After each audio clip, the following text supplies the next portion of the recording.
Section 3, Chapter 14, Department of Health and Human Services, by Roger Severino. If the U.S. Department of Health and Human Services, HHS, were a separate country, its approximately $1.6 trillion budget would rank it as the world's fifth largest national budget. For good or ill, HHS activities personally impact the lives of more Americans than do those of any other federal agency. Under President Trump, HHS was dedicated to serving all Americans from conception to natural death, including those individuals and families who face economic and social well-being challenges. Under President Biden, the mission has shifted to promoting equity in everything we do for the sake of populations sharing a particular characteristic, including race, sexuality, gender identification, ethnicity, and a host of other categories. As a result of HHS's having lost its way, U.S. life expectancy, instead of returning to normal after the COVID-19 pandemic, continued to drop precipitously to levels not seen since 1996, with white populations alone losing 7% of their expected lifespan in just 1 year. Nothing less than America's long-term survival is at stake. Accordingly, HHS must return to serving the health and well-being of all Americans at all stages of life, instead of using social engineering that leaves us sicker, poorer, and more divided. Overview. HHS consists of 11 operating divisions that have varying degrees of practical independence from the Secretary of Health and Human Services, and 15 staff divisions that are directly under the Office of the Secretary. This chapter's recommendations are limited to those divisions that most need reform and address, wherever possible, 5 cross-cutting goals.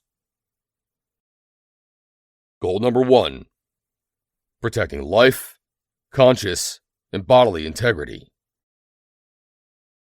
The Secretary should pursue a robust agenda to protect the fundamental right to life, protect conscious rights, and uphold bodily integrity rooted in biological realities, not ideology.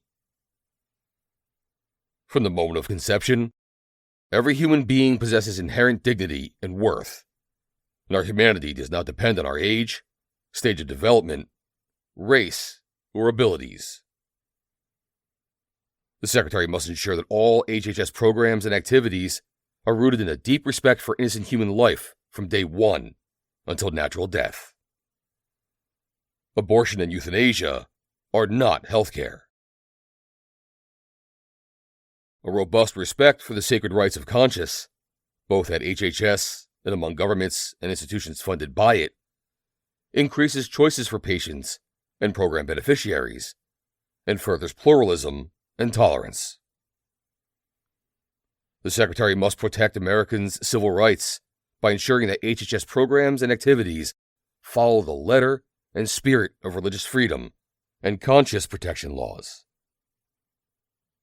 Radical actors inside and outside government are promoting harmful identity politics that replaces biological sex with subjective notions of gender identity, and bases a person's worth on his or her race, sex, and other identities. This destructive dogma, under the guise of equity, threatens Americans' fundamental liberties, as well as the health and well-being of children and adults alike. The next Secretary must ensure that HHS programs protect children's minds and bodies, and that HHS programs respect parents' basic right to direct the upbringing, education, and care of their children. Goal number 2, empowering patient choices and provider autonomy. Basic economics holds that costs tend to decrease and quality and options tend to increase when there is robust and free competition in the provision of goods and services. Healthcare is no exception. Healthcare reform should be patient-centered and market-based and should empower individuals to control their healthcare-related dollars and decisions. Of course, providers who deliver healthcare also need the freedom to address the unique needs of their patients. States should be the primary regulators of the medical profession, and the federal government should not restrict providers' ability to discharge their responsibilities or limit their ability to innovate through government pricing controls or irrational Medicare and Medicaid reimbursement schemes. Finally, America's broken insurance system, run largely through confusing provider networks and third-party payers, employers, induces overconsumption of healthcare, limits consumer shopping, and hides true costs from patients. The federal government should focus reform on reducing burdens of regulatory compliance, unleashing innovation in healthcare delivery, ceasing interference in the daily lives of patients and providers, allowing alternative insurance coverage options, and returning control of healthcare dollars to patients making decisions with their providers about their healthcare treatments and services. Goal number 3. Promoting stable and flourishing married families. Families comprised of a married mother, father, and their children are the foundation of a well-ordered nation and healthy society.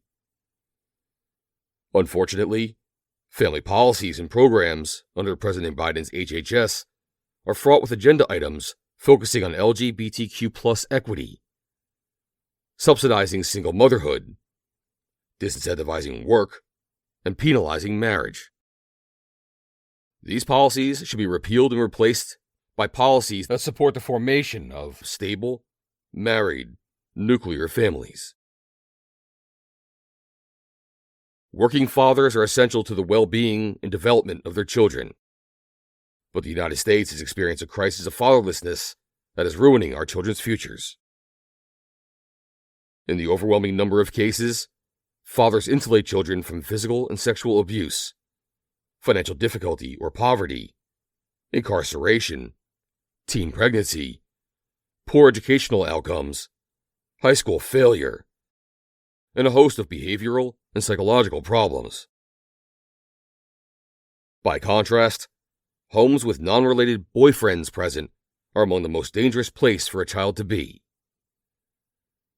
HHS should prioritize married father engagement in its messaging, health, and welfare policies.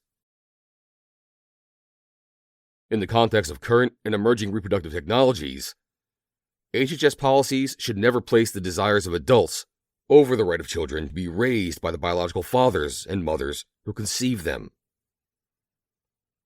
In cases involving biological parents who are found by a court to be unfit because of abuse or neglect, the process of adoption should be speedy, certain, and supported generously by HHS.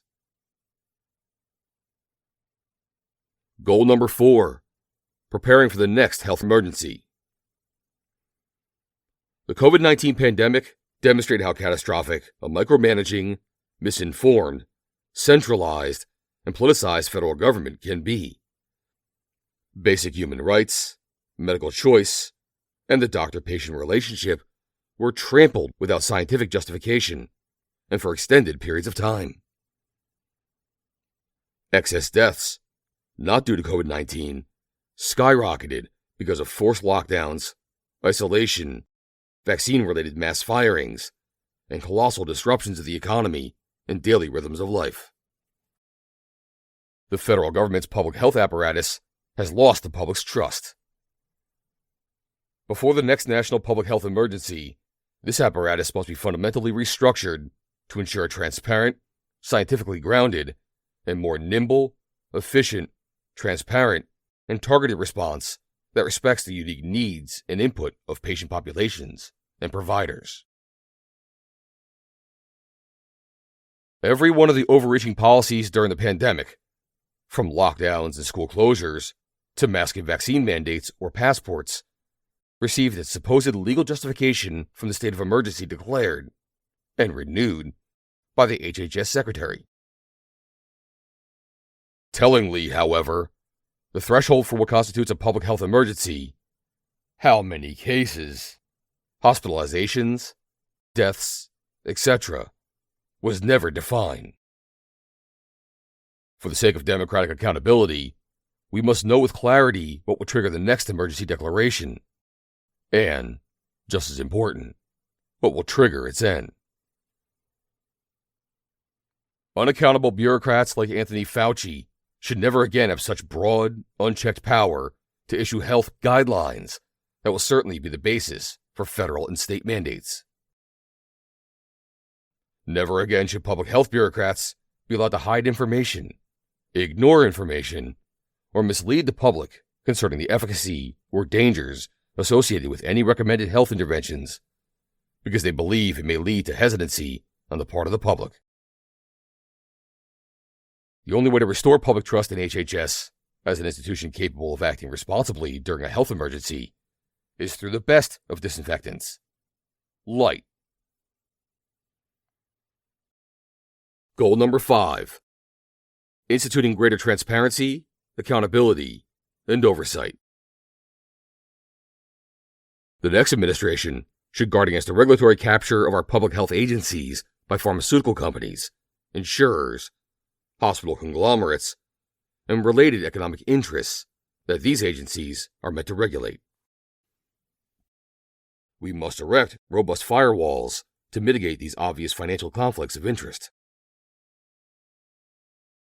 All National Institutes of Health, Centers for Disease Control and Prevention, and Food and Drug Administration regulators should be entirely free from private biopharmaceutical funding.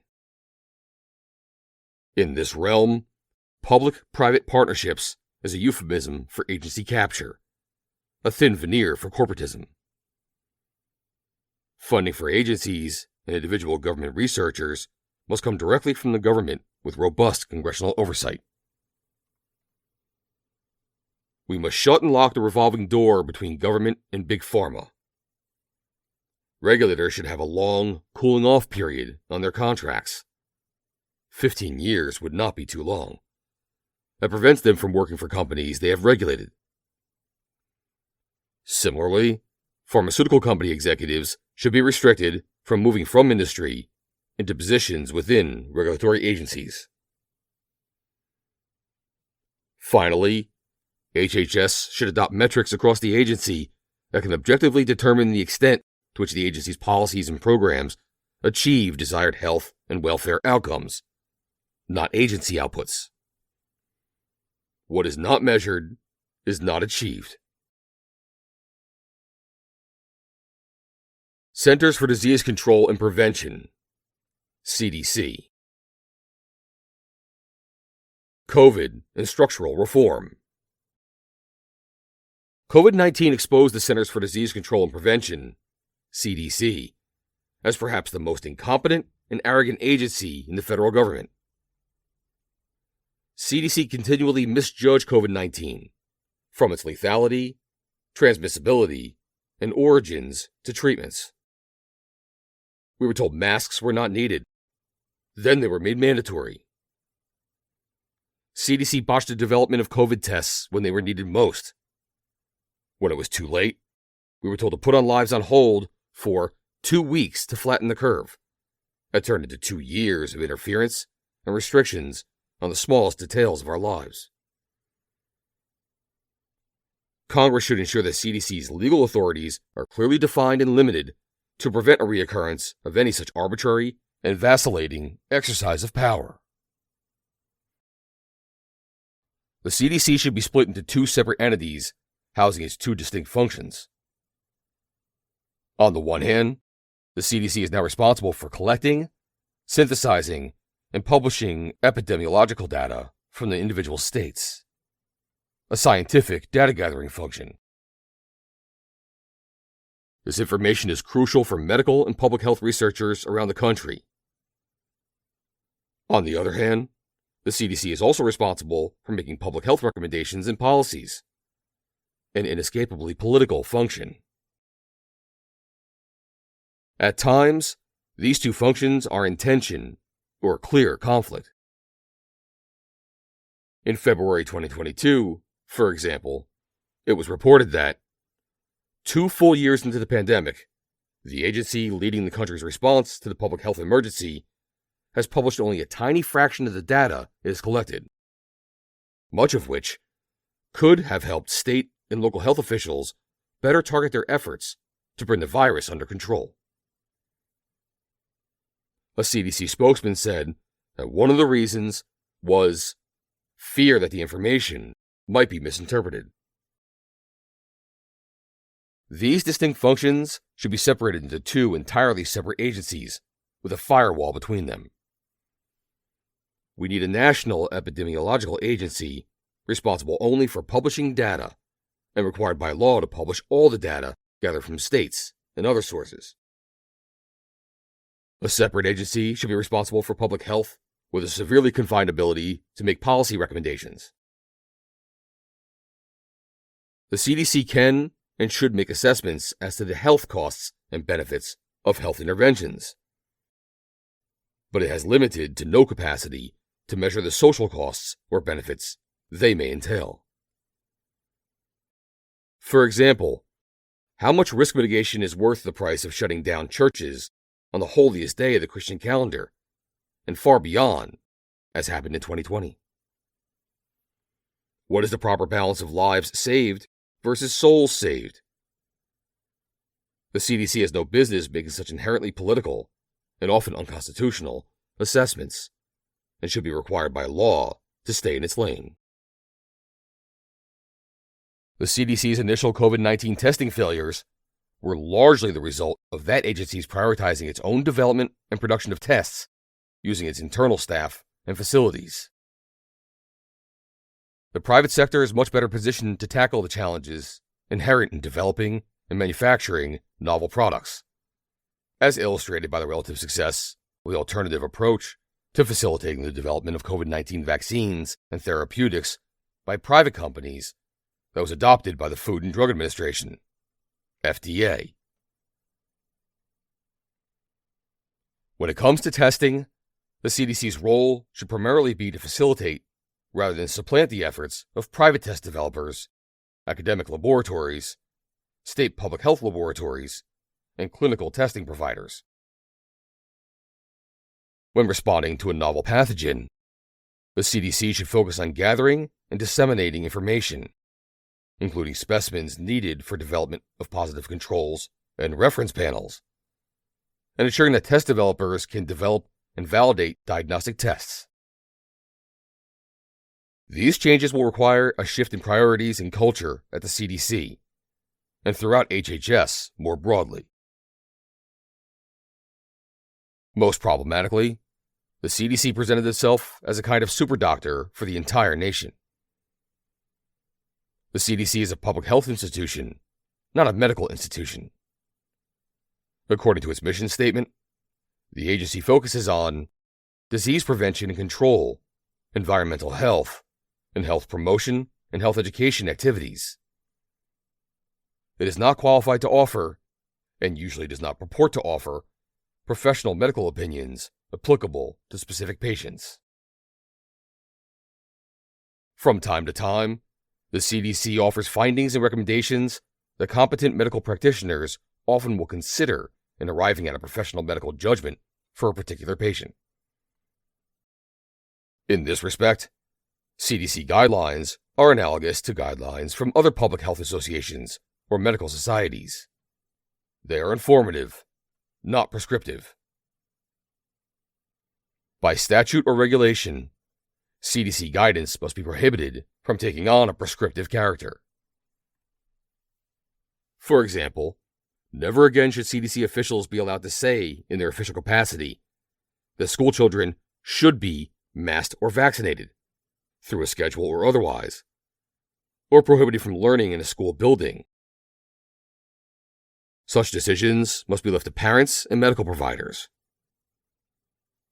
We have learned that when CDC says what people should do, it readily becomes a must, backed by severe punishments, including criminal penalties.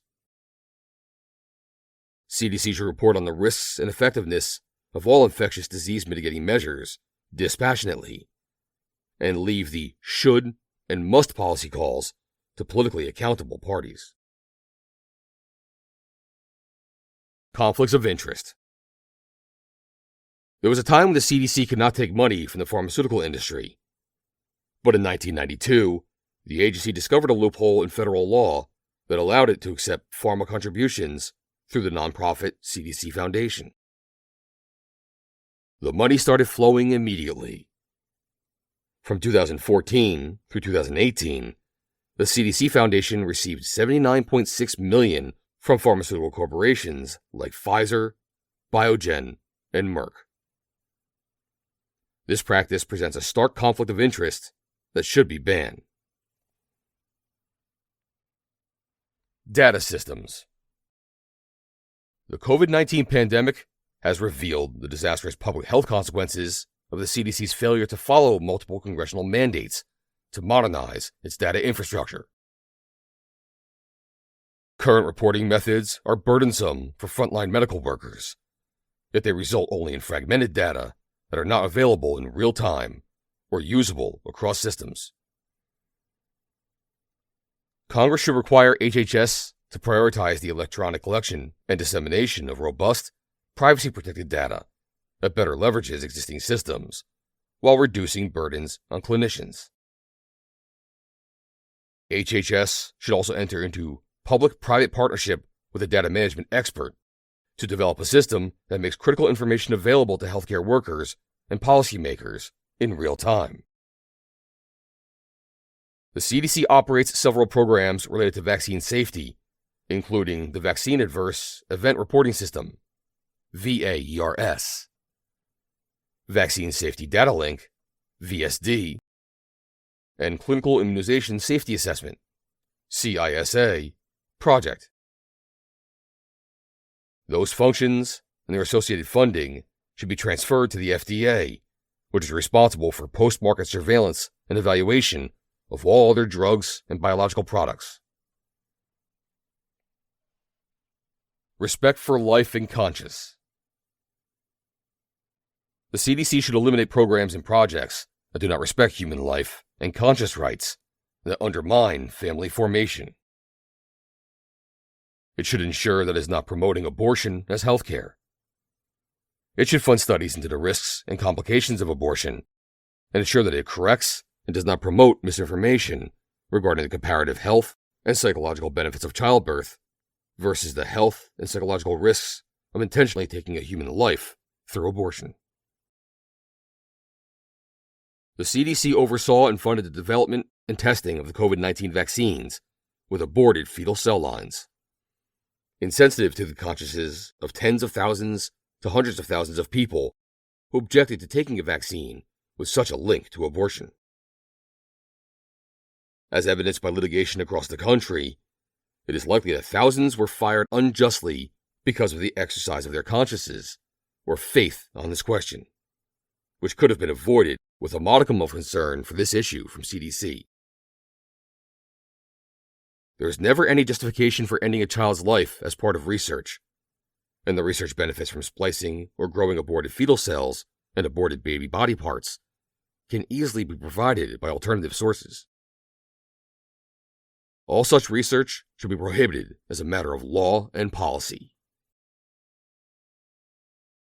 CDC should update its public messaging about the unsurpassed effectiveness of modern fertility awareness-based methods, FABMs, of family planning, and stop publishing communications that conflate such methods with the long-eclipsed rhythm or calendar methods.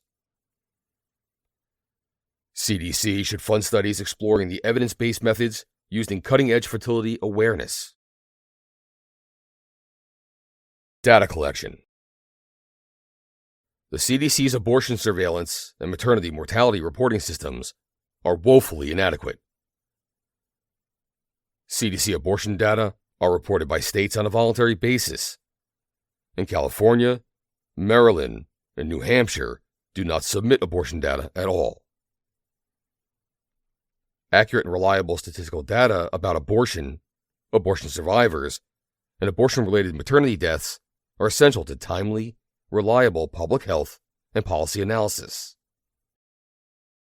Because liberal states have now become sanctuaries for abortion tourism, HHS should use every available tool, including the cutting of funds, to ensure that every state reports exactly how many abortions take place within its borders, at what gestational age of the child, for what reason, the mother's state of residence, and by what method. It should also ensure that statistics are separated by category: spontaneous miscarriage, treatments that incidentally result in the death of a child, such as chemotherapy, stillbirths, and induced abortion.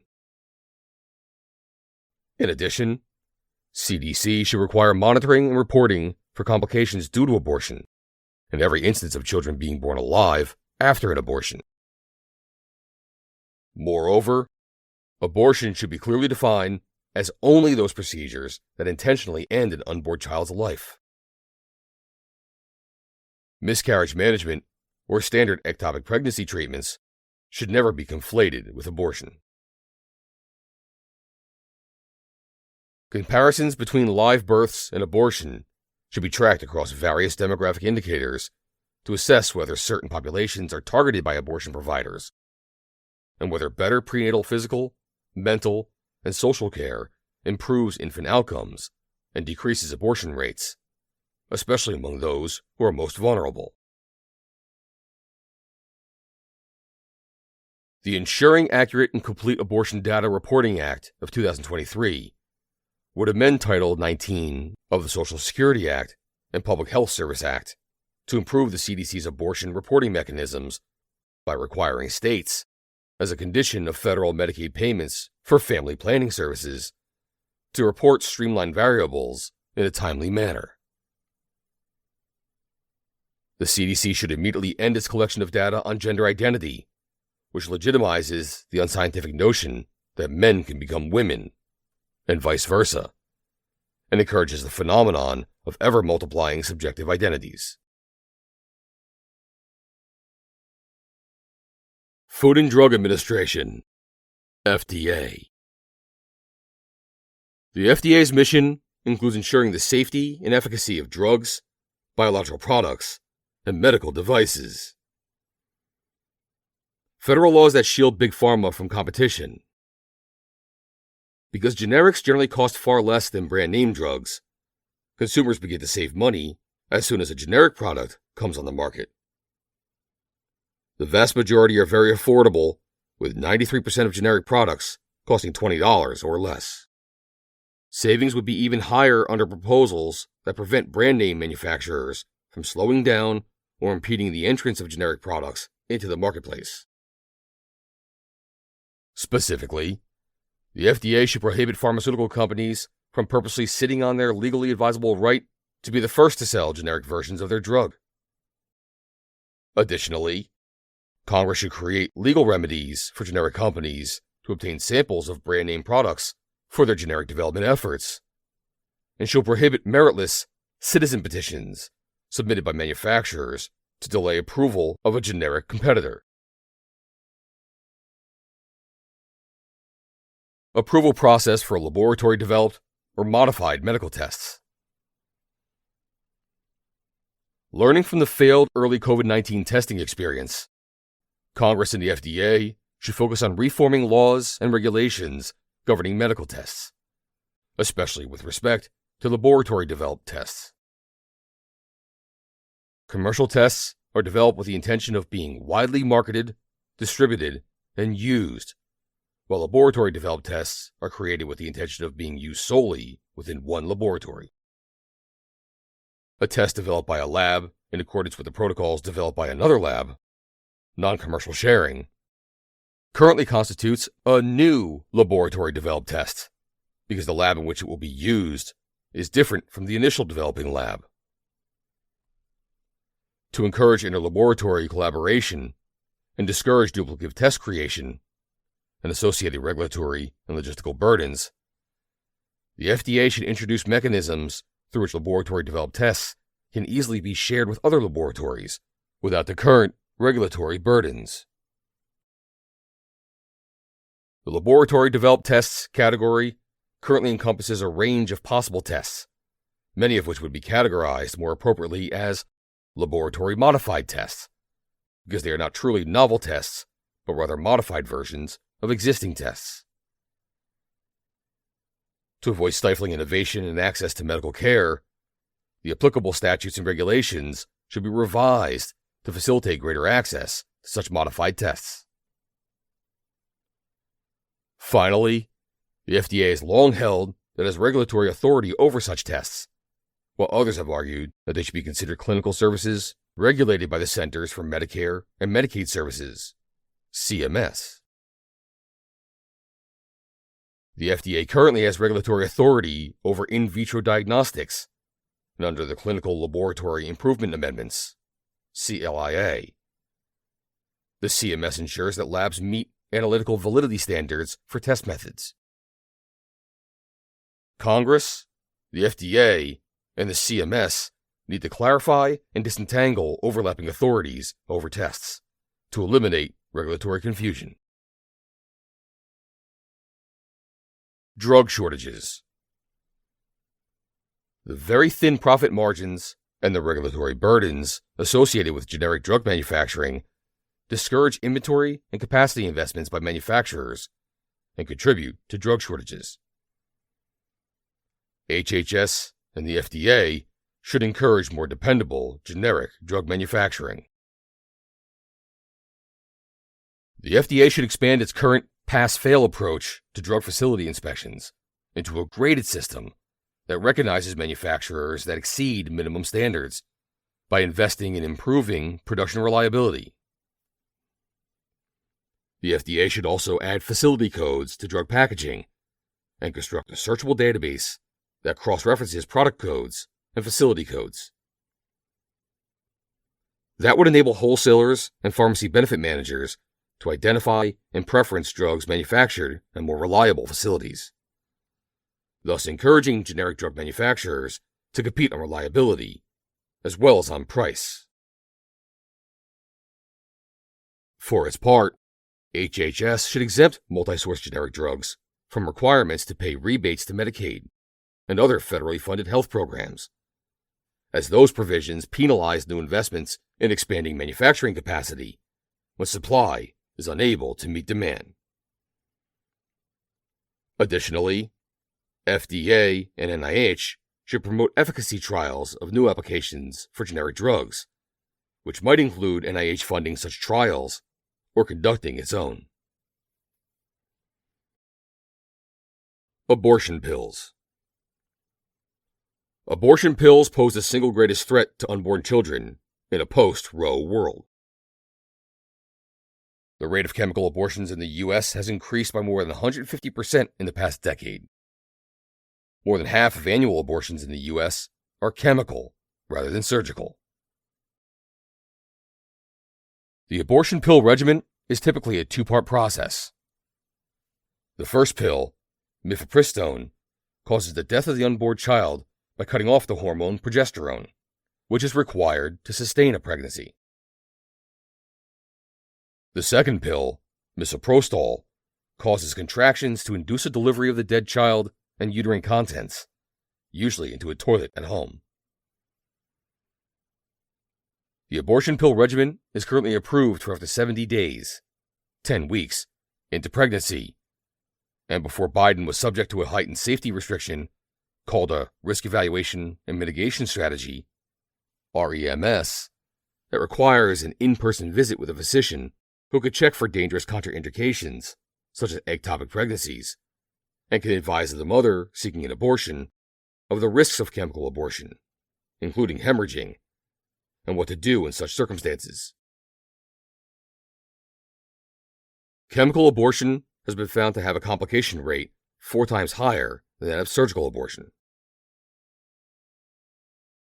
Since its approval more than 20 years ago, mifepristone has been associated with 26 deaths of pregnant mothers, over 1,000 hospitalizations, and thousands of more adverse events, but that number does not account for all complications. Of course, this does not count the hundreds of thousands to millions of babies whose lives have been unjustly taken through chemical abortion. FDA should, therefore, reverse its approval of chemical abortion drugs because the politicized approval process was illegal from the start. The FDA failed to abide by its legal obligations to protect the health, safety, and welfare of girls and women. It never studied the safety of the drugs under the label conditions of use, ignored the potential impacts of the hormone-blocking regimen on the developing bodies of adolescent girls, disregarded the substantial evidence that chemical abortion drugs cause more complications than surgical abortions, and eliminate necessary safeguards for pregnant girls and women who undergo this dangerous drug regimen. Furthermore, at no point in the past 2 decades has the FDA ever acknowledged or addressed federal laws that prohibit the distribution of abortion drugs by postal mail. To the contrary, the FDA has permitted and actively encouraged such activity. Now that the Supreme Court has acknowledged that the Constitution contains no right to an abortion, the FDA is ethically and legally obliged to revisit and withdraw its initial approval, which was premised on pregnancy being an illness and abortion being therapeutically effective at treating this illness. The FDA is statutorily charged with guaranteeing the safety and efficacy of drugs, and therefore should withdraw this drug that has proven to be dangerous to women, and by definition, fatally unsafe for unborn children. As an interim step, the FDA should immediately restore the REMS by removing the in-person dispensing requirement to eliminate dangerous teleabortion and abortion by mail distribution. Mail-order abortions. Allowing mail-order abortions is a gift to the abortion industry that allows it to expand far beyond brick-and-mortar clinics and into pro-life states that are trying to protect women, girls, and unborn children from abortion. The FDA should therefore reinstate earlier safety protocols for Mifeprex that were mostly eliminated in 2016, and apply those protocols to any generic version of mifepristone. A bare minimum policy of limiting abortion pills to the pre-2016 policy of 49 days gestation, returning to the pre-2021 in-person dispensing requirement, and returning to requiring prescribers to report all serious adverse events, not just deaths, to the drug sponsor, would increase women's health and safety. Address weaknesses in the current FAERS, FDA Adverse Events Reporting System.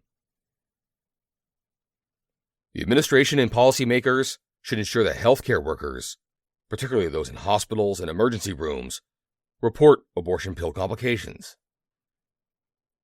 Women who experience complications from abortion pills typically go to an emergency room, not to the abortion pill prescriber. So putting the onus of reporting on the prescriber, who typically has no idea that a complication has occurred, means that the FAERS is seriously undercounting adverse events. Submitting an adverse event to the database should be a quick and efficient process for busy healthcare practitioners. Currently, providers report that the process is difficult and convoluted. Implement a policy of transparency about the inspections of the abortion pill sponsors, Danco, and GenBioPro, as well as facilities that manufacture the pills. The FDA should respond to congressional requests and Freedom of Information Act, FOIA, requests about inspections, compliance, and post-marketing safety in a timely manner. Stop promoting or approving mail-order abortions in violation of long-standing federal laws that prohibit the mailing and interstate carriage of abortion drugs. Vaccine importation. Thousands of Americans of faith and conscience wish to receive various childhood vaccinations for themselves and their families, but are not allowed to receive vaccines that are derived through or tested on aborted fetal cells. For example, the chickenpox, hepatitis, and MMR vaccines in the U.S. are all linked to abortion in this way. There are ethically derived alternatives abroad that have been used safely there for decades, but the FDA makes it exceedingly difficult for Americans to import them. In January 2021, the HHS Office for Civil Rights, OCR, and the FDA jointly announced that HHS was required by the Religious Freedom Restoration Act, RFRA, to allow bulk importation by doctors of certain Japanese-made vaccines to accommodate religious needs of patients. But the Biden FDA unlawfully revoked this waiver. The FDA should restore the waiver to comply with RFRA, and for the obvious public health benefits of increased childhood vaccinations by families seeking ethically derived alternatives. To avoid future moral coercion of the sort experienced by the COVID-19 vaccines, the FDA and NIH should require the development of drugs and biologics that are free from moral taint, and switch to cell lines that are not derived from aborted fetal cell lines or aborted baby body parts. Conflicts of interest. A 2018 report in Science found that more than 2/3 of FDA reviewers later ended up at the same companies whose products they had been reviewing while they were working for the government. This revolving door is one mechanism by which pharmaceutical companies capture the agencies that regulate them. The FDA should impose a lengthy cooling-off period for reviewers, preventing them from working for companies they regulated. In 1997, the FDA relaxed regulations to permit broadcast drug advertisements, after which Big Pharma began routine, direct-to-consumer advertising, making the United States and New Zealand the only countries where such practices are legal. Following the 1997 changes, Pharma became the largest advertiser for all major media organizations. This buys considerable influence in the newsroom, whether media companies acknowledge this or not, and distorts independent reporting on public health issues. The FDA or Congress should regulate where and how paid advertising is used by pharmaceutical companies more stringently, especially on media outlets. National Institutes of Health, NIH. The National Institutes of Health, NIH, is the world's largest biomedical research agency.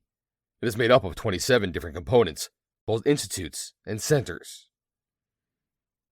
Despite its popular image as a benign science agency, NIH was responsible for paying for research in aborted baby body parts, human-animal chimera experiments, and gain-of-function viral research that may have been responsible for COVID-19. Bioethics reform. Research using fetal tissue obtained from elective abortions is immoral and obsolete. Research using human embryonic stem cells also involves the destruction of human life and should not be subsidized with taxpayer dollars. Good science and life-affirming, ethical research are not mutually exclusive.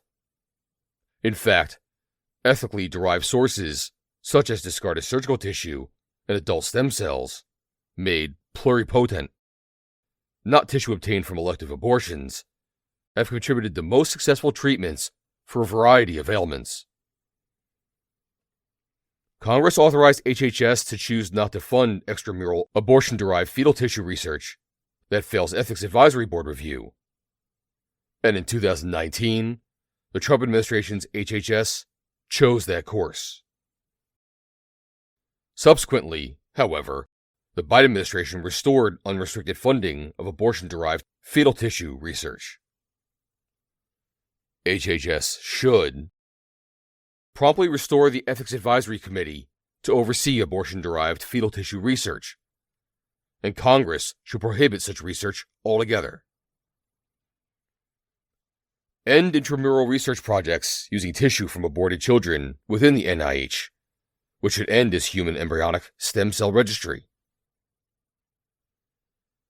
Aggressively implement a plan to pursue and fund ethical alternative methods of research in order to ensure that abortion and embryo-destructive related research, cell lines, and other testing methods become both fully obsolete and ethically unthinkable. In addition, the administration should reconvene a new National Council on Bioethics, NCB, to discuss new and emerging areas of ethical concern, to assess whether the end justifies the means when it comes to the promise of therapies and cures, and should establish what limiting principles should guide research and health policy. Because the male-female dyad is essential to human nature, and because every child has a right to a mother and father, three-parent embryo creation and human cloning research should be banned. A new NCB should convene leading experts to examine these issues and provide policy recommendations for the new frontier of bioethical questions that our country will have to address in the coming years. Finally, HHS should create and promote a research agenda that supports pro-life policies and explores the harms, both mental and physical, that abortion has wrought on women and girls. Conflicts of interest. NIH maintains inappropriate industry ties that create serious conflicts of interest. In 2018, it was revealed that a $100 million NIH study on the benefits of moderate drinking was funded by the beer and liquor industry. More recently, the National Institute of Allergy and Infectious Diseases, NIAID, Anthony Fauci's division of the NIH, owns half of the patent for the Moderna COVID-19 vaccine, among thousands of other pharma patents. Rather than providing grants to university-based investigators to run the clinical trials on their own Moderna vaccine, the NIH conducted this research internally, a clear conflict of interest. The NIAID will earn millions from the vaccine's revenue, with several NIH employees and their heirs personally receiving up to $150,000 annually from Moderna vaccine sales. In May 2022, documents obtained pursuant to a FOIA request revealed that NIH Director Francis Collins, NIAID Director Anthony Fauci, and Fauci's Deputy Director, Clifford Lane, all received royalties from pharmaceutical companies between 2009 and 2014. Nonprofit watchdog Open the Books estimates that from 2010 to 2020, third parties made more than $350 million in royalties to NIH and its scientists, who are credited as co-inventors. Most problematically, in the years when they received payments, Collins, Fauci, and Lane were NIH administrators, not researchers, with no plausible claim to be scientific co-discoverers. Most of the world's other advanced science countries have stricter prohibitions on such conflicts, which helps to explain why the most significant studies on COVID treatments, on natural immunity, and on vaccine efficacy have come mostly from outside the U.S. Funding for scientific research should not be controlled by a small group of highly paid and unaccountable insiders at the NIH, many of whom stay in power for decades. The NIH monopoly on directing research should be broken. Term limits should be imposed on top career leaders at the NIH, and Congress should consider block granting NIH's grants budget to states to fund their own scientific research. Nothing in this system will prevent several states from partnering to co-fund large research projects that require greater resources or impact larger regions. Likewise, the establishment of funding for scientific research at the state level does not preclude more modest federal funding through the National Institutes of Health. The two models are not mutually exclusive. The CDC and NIH foundations, whose boards are populated with pharmaceutical company executives, need to be decommissioned. Private donations to these foundations, the majority of them from pharmaceutical companies, should not be permitted to influence government decisions about research funding or public health policy. Woke policies. Under Francis Collins, NIH became so focused on the Me Too movement that it refused to sponsor scientific conferences unless there was a certain number of women panelists, which violates federal civil rights law against sex discrimination. This quota practice should be ended, and the NIH Office of Equity, Diversity, and Inclusion, which pushes such unlawful actions, should be abolished. NIH has been at the forefront in pushing junk gender science. Instead, it should fund studies into the long-term and short-term negative effects of cross-sex interventions, including affirmation, puberty blockers, cross-sex hormones and surgeries, and the likelihood of desistance if young people are given counseling that does not include medical or social interventions. Centers for Medicaid and Medicare Services, CMS. With the goal of being a societal safety net, Medicare and Medicaid touch more American lives than does any other federal program. While they help many, they operate as runaway entitlements that stifle medical innovation, encourage fraud, and impede cost containment, in addition to which their fiscal future is in peril. Both programs should be managed so that the individuals enrolled are empowered to make decisions for themselves and have quality options with affordable prices driven by competition and innovation. Providers who participate should retain, or have restored, the freedom to practice medicine and take care of their patients according to their patients' unique needs. Medicare. Medicare should be reformed according to 4 goals and principles. Increase Medicare beneficiaries' control of their health care. Patients are best positioned to determine the value of healthcare services, working with their healthcare providers. They also benefit from increased choice of doctors, hospitals, and insurance plans. Access to reliable information with respect to physicians, hospitals, and insurers is therefore essential. Reduce regulatory burdens on doctors. Doctors must be free to focus on treating patients first, not entering codes on computers, and should not be tempted to change their medical judgment based on arbitrary or illogical reimbursement incentives. Ensure sustainability and value for beneficiaries and taxpayers. Prices are best for patients when determined by economic value rather than political power, and when they are known in advance of the receipt of services. Government's use of non-market-based methods to determine reimbursement leads to overspending on low-value services and products, and underpayment for high-value services and products, stifles beneficial innovation, and because of Medicare's size, distorts payments throughout the healthcare system.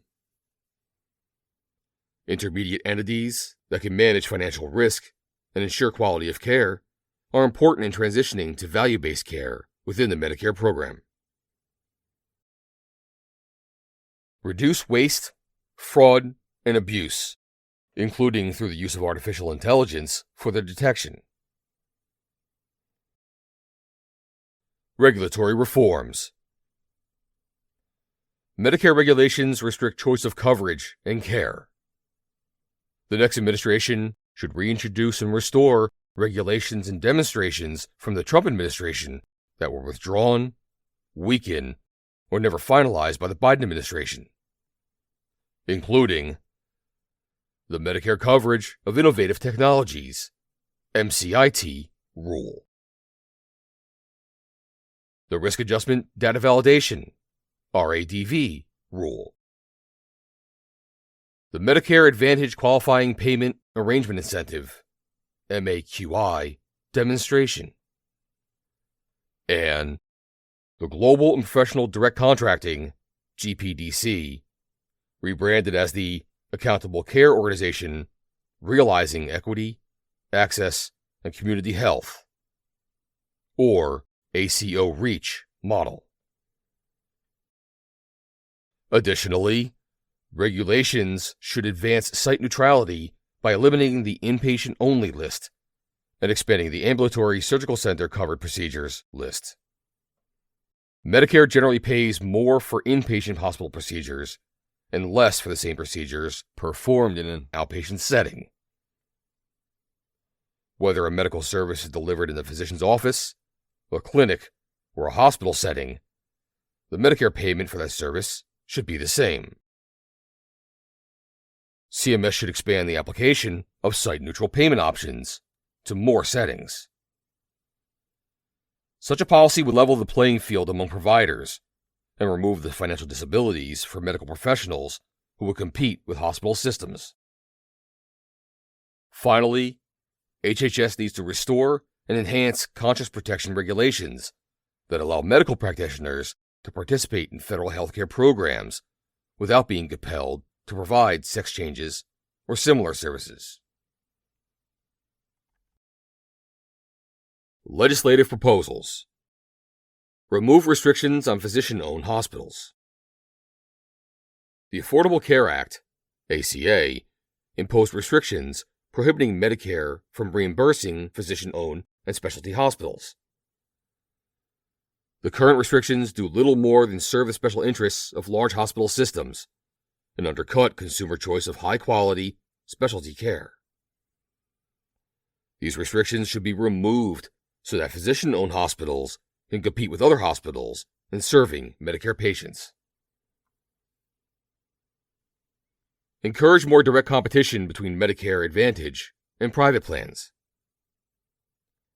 Medicare Advantage, MA, a system of competing private health plans, is the major alternative to traditional Medicare for America's large and growing cohort of seniors.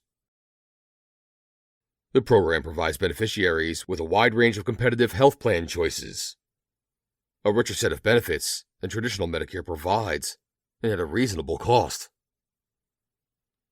Equally as important, the MA program has been registering consistently high marks for superior performance in delivering high-quality care.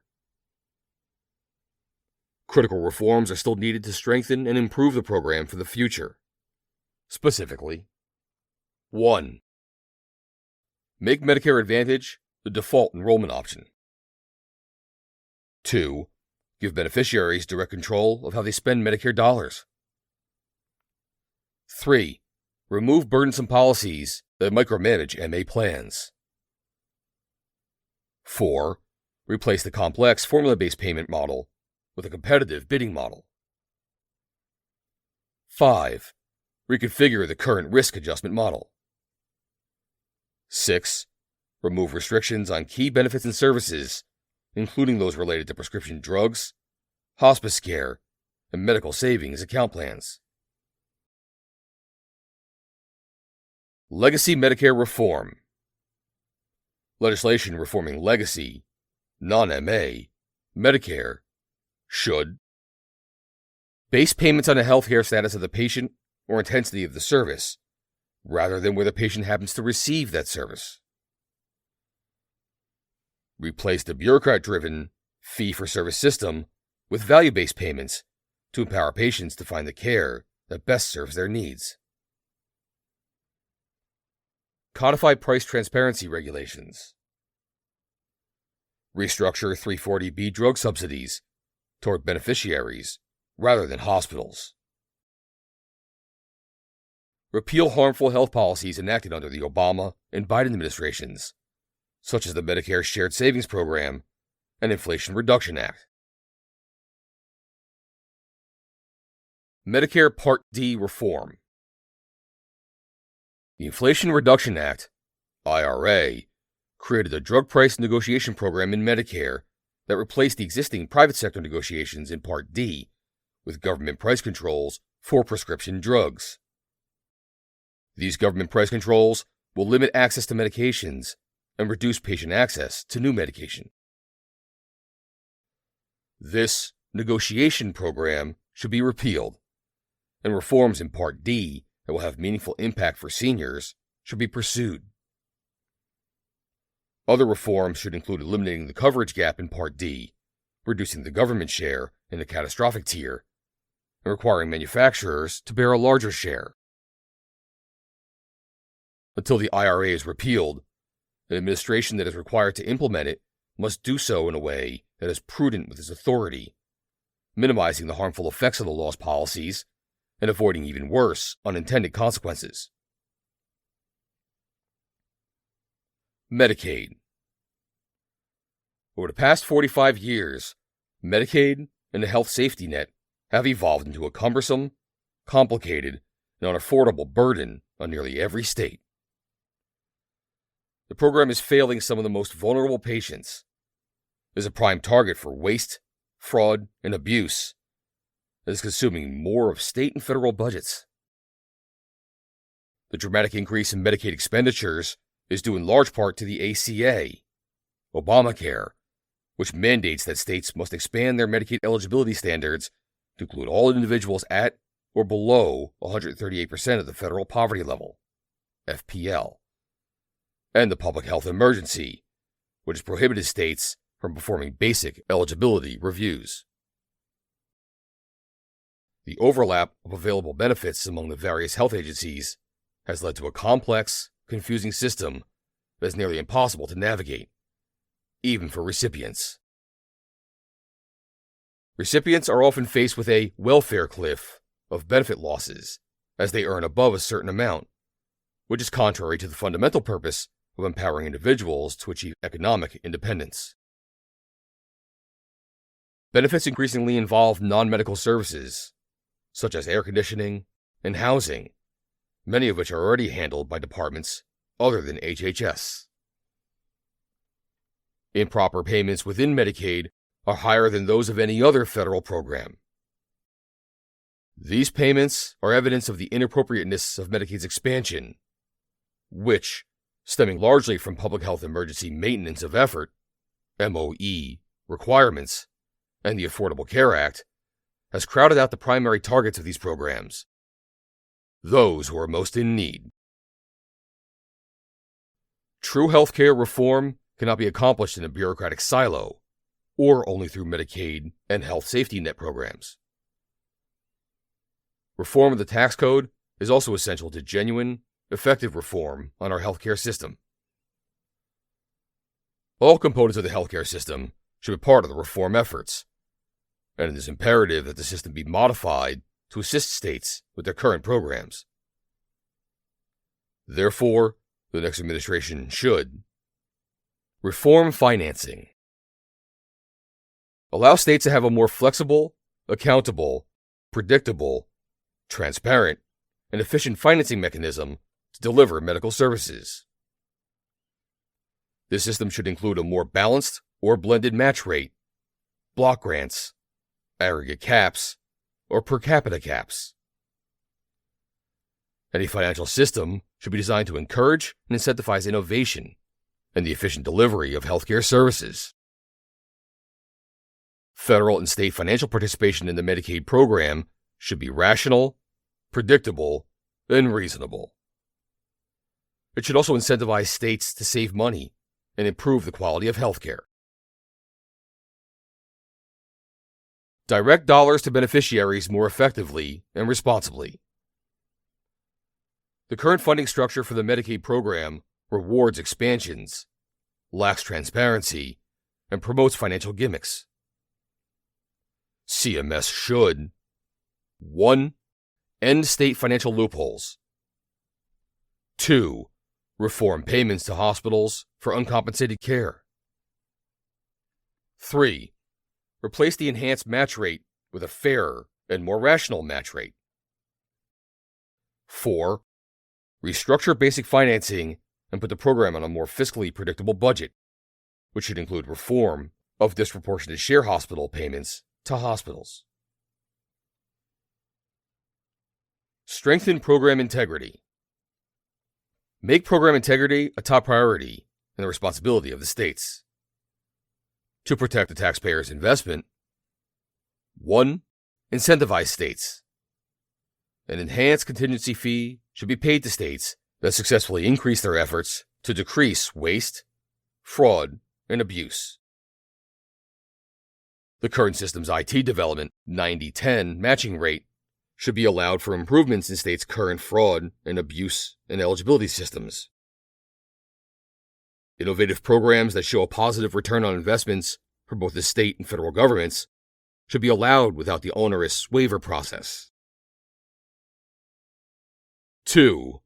Improve Medicaid eligibility standards to protect those in need. As Medicaid enrollment continues to climb, it is imperative that there are appropriate and accurate eligibility standards to ensure that the program remains focused on serving those who are in need. To this end, CMS should A. Hold states accountable for improper eligibility determinations. B. Require more robust eligibility determinations. C. Strengthen asset test determinations within Medicaid. 3. Conduct oversight and reform of managed care. Incentivize personal responsibility. CMS should allow states to ensure that Medicaid recipients have a stake in their personal health care and a say in decisions related to the Medicaid program. Personal responsibility and consumer choice for Medicaid recipients must go together as standard components of the safety net, especially for able-bodied recipients. Medicaid recipients, like the rest of Americans, should be given both the freedom to choose their healthcare plans and the responsibility to contribute to their healthcare costs at a level that is appropriate to protect the taxpayer. Add work requirements and match Medicaid benefits to beneficiary needs. Because Medicaid serves a broad and diverse group of individuals, it should be flexible enough to accommodate different designs for different groups. For example, CMS should launch a robust personal option to allow families to use Medicaid dollars to secure coverage outside of the Medicaid program. CMS should also 1. Clarify that states have the ability to adopt work incentives for able-bodied individuals, similar to what is required in other welfare programs, and the ability to broaden the application of targeted premiums and cost-sharing to higher-income enrollees. 2. Add targeted time limits or lifetime caps on benefits to disincentivize permanent dependence. Allow private health insurance. Congress should allow states the option of contributing to a private insurance benefit for all members of the family in a flexible account that rewards healthy behaviors. This reform should also allow catastrophic coverage combined with an account similar to a health savings account, HSA, for the direct purchase of health care and payment of cost sharing for most of the population. Increase flexible benefit redesign without waivers. CMS should add flexibility to eliminate obsolete mandatory and optional benefit requirements. And, for able-bodied recipients, eliminate benefit mandates that exceed those in the private market.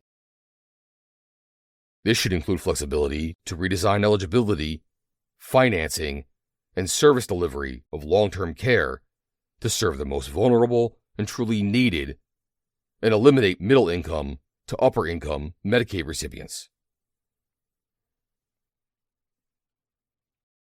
Eliminate current waiver and state plan processes. CMS should allow providers to make payment reforms without cumbersome waivers or state plan amendment processes where possible. More broadly, the federal government's role should be oversight on broad indicators like cost effectiveness and health measures like quality, health improvement, and wellness should give the balance of responsibility for Medicaid program management to states. This reform would include adding Section 1115 waiver requirements in some cases, such as imposing work requirements for able-bodied adults, while rescinding requirements in others, such as non-health care benefits and services related to climate change. Affordable Care Act and private health insurance. Remove barriers to direct primary care. Direct primary care, DPC, is an innovative healthcare delivery model in which doctors contract directly with patients for their care on a subscription basis, regardless of how or where the care is provided. The DPC model is improving patient access, driving higher quality and lower cost, and strengthening the doctor-patient relationship. DPC has faced many challenges from government policymakers, including overly exuberant attempts at regulation and misclassification. Changes should clarify that DPC's fixed fee for care does not constitute insurance in the context of health savings accounts. Revisit the No Surprises Act on surprise medical billing. The No Surprises Act protected consumers against balance bills, but it also established a deeply flawed system for resolving payment disputes between insurers and providers. This government-mandated dispute resolution process has sown confusion among arbiters and regulators as judges have sought to ascertain its meaning. The No Surprises Act should scrap the dispute resolution process in favor of a truth in advertising approach that will protect consumers and free doctors, insurers, and arbiters from confusing and conflicting standards for resolving disputes that the disputed parties can best resolve themselves. Facilitate the development of shared savings and reference pricing plan options. Under traditional insurance, patients who choose lower-cost care do not benefit financially from that choice. Barriers to rewarding patients for cost-saving decisions should be removed. CMS should ensure that shared savings and reference pricing models that reward consumers are permitted. Separate the subsidized ACA exchange market from the non-subsidized insurance market. The Affordable Care Act has made insurance more expensive and less competitive, and the ACA subsidy scheme simply masks these impacts. To make health insurance coverage more affordable for those who are without government subsidies, CMS should develop a plan to separate the non-subsidized insurance market from the subsidized market, giving the non-subsidized market regulatory relief from the costly ACA regulatory mandates. Strengthen hospital price transparency. In 2020, CMS completed its rule to require hospitals to post the prices of common hospital procedures. Future updates of these rules should focus on including quality measures. Combined with shared savings models and other consumer tools, these efforts could deliver considerable savings for consumers. Center for Consumer Information and Insurance Oversight, CCHO. CMS also plays an outsized role in overseeing the Obamacare exchanges, including managing healthcare.gov, through the Center for Consumer Information and Insurance Oversight, CCIIO. While Obamacare limits plan options, CCIIO has been overly prescriptive in dictating what benefits and types of health plans may participate in the exchanges, thereby actually stifling market innovation and driving up costs. Congress should build on the Trump administration's effort to expand choices for small businesses and workers, both in and out of the exchanges, by codifying an expansion of association health plans, short-term health plans, and health reimbursement arrangements, including individual coverage HRAs. CCIIO should also work with the Treasury Department and the Office of Management and Budget, OMB, to give consumers more flexibility with their healthcare dollars through expanded access to health savings accounts. Emergency preparedness. Expand the scope of practice of low complexity and moderate complexity clinical laboratories. During the COVID-19 pandemic, allowing laboratories greater regulatory flexibility regarding CLIA requirements increased access to testing. However, the need for regulatory flexibility is not limited to emergency situations. Ongoing innovations in medical care will continue to drive demand for clinical testing and new tests. One way that increasing demand for other medical services has been accommodated is by revising restrictions on scope of practice to enable providers to practice at the so-called top of their license. CMS should similarly revise CLIA rules regarding scope of practice for clinical laboratories and testing personnel. Create CLIA certification equivalent pathways for non-clinical laboratories and researchers. The COVID-19 pandemic revealed that the U.S. needs to leverage the expertise of non-clinical laboratories and researchers in order to bolster clinical testing capacity. To accomplish this, CMS should create pathways for granting non-clinical laboratories and their testing personnel CLIA certification equivalency. Non-clinical researchers already demonstrate their technical expertise through online training and certification programs. CMS should build on an existing framework so that those laboratories and personnel can similarly demonstrate their clinical testing capabilities. Life, conscious, and bodily integrity. Prohibit abortion travel funding. Provided funding for abortions increases the number of abortions and violates the conscious and religious freedoms rights of Americans who object to subsidizing the taking of life. The Hyde Amendment has long prohibited the use of HHS funds for elective abortions. But in August 2022, Biden executive order pressed the HHS secretary to use his authority under Section 1115 demonstrations to waive certain provisions of the law in order to use taxpayer funds to achieve the administration's goal of helping women to travel out of state to obtain abortions. Moreover, the Department of Justice Office of Legal Counsel, DOJ, OLC, issued a politicized legal opinion declaring, for the first time in the history of Hyde, that this action did not violate the Hyde Amendment, and that Hyde applies only to the performance of the abortion itself, in violation of the plainly broad language that Congress used.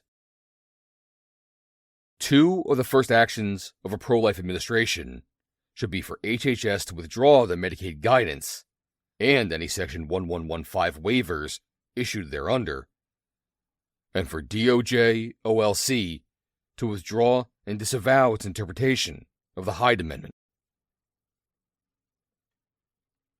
Prohibit Planned Parenthood from receiving Medicaid funds. During the 2020 to 2021 reporting period, Planned Parenthood performed more than 383,000 abortions. The national organization reported more than $133 million in excess revenue and more than $2.1 billion in net assets. During this same year, Planned Parenthood reports that its affiliates received more than $633 million in government funding and more than $579 million in private contributions. Planned Parenthood affiliates face accusations of waste, abuse, and potential fraud with taxpayer dollars, failure to report the sexual abuse of minor girls, and allegations of profiting from the sale of organs from aborted babies. Policymakers should end taxpayer funding of Planned Parenthood and all other abortion providers, and redirect funding to health centers that provide real health care for women. The bulk of federal funding for Planned Parenthood comes through the Medicaid program. HHS should take two actions to limit this funding. 1. issue guidance re-emphasizing that states are free to defund Planned Parenthood in their state Medicaid plans. 2. Propose rulemaking to interpret their Medicaid statute to disqualify providers of elective abortion from the Medicaid program. Congress should pass the Protecting Life and Taxpayers Act, which would accomplish the goal of defunding abortion providers such as Planned Parenthood. CMS should resolve pending Section 1115 waivers from Idaho, South Carolina, and Tennessee, which, like Texas in January 2022, are seeking both to prohibit abortion providers from participating in state-run Medicaid programs and to work with other states to do the same. Abortion is not health care, and states should be free to devise and implement programs that prioritize qualified providers that are not entangled with the abortion industry. Withdraw Medicaid funds for states that require abortion insurance, or to discriminate in violation of the Weldon Amendment. The Weldon Amendment declares that no HHS funding may go to a state or local government that discriminates against pro-life health entities or insurers. In blatant violation of this law, 7 states require abortion coverage in private health insurance plans, and HHS continues to fund those states. HHS under President Trump disallowed $200 million in Medicaid funding from California because of the state's flouting of the law, but the Biden administration restored it. HHS/CMS should withdraw appropriated funding up to and included 10% of Medicaid funds from states that require abortion insurance coverage. DOJ should commit to litigating the defense of these funding decisions promptly to the Supreme Court in order to maximize HHS's ability to withdraw funds from entities that violate the Weldon Amendment. Additionally, California has announced that it will discriminate against pharmacies that do not carry chemical abortion drugs outside of California. California's discrimination takes the form of cutting state contracts with such pharmacies and clearly violates the Weldon Amendment. The violation should likewise face the penalties discussed above. Rewrite the ACA Abortion Separate Payment Regulation. Section 1303 of Obamacare requires that insurers collect a separate payment for certain abortion coverage in qualified health plans that are approved to be sold on exchanges, and that they keep those separate payments in separate accounts that are used only to pay for elective abortion services. Neither the letter nor the spirit of the law was enforced under President Obama, and a Trump-era regulation sought to correct this problem. The Biden HHS rescinded this regulation to allow insurance companies once again, contrary to the law, to collect combined payments for what are clearly required to be separate payments for elective abortion coverage. Separate does not mean together. HHS should reinstate a Trump administration regulation and enforce what the plain text of Section 1303 requires. That regulation should be further improved by requiring CMS to ensure that consumers pay truly separate charges for abortion coverage. Audit Hyde Amendment compliance. HHS should undertake a full audit to determine compliance or non-compliance with the Hyde Amendment and similar funding restrictions in HHS programs. This audit should include a full review of the Biden administration's post-Dobbs executive actions to promote abortion. It should also encompass a review of Medicaid managed care plans in pro-abortion states. Reverse distorted pro-abortion interpretations added to the Emergency Medical Treatment and Active Labor Act.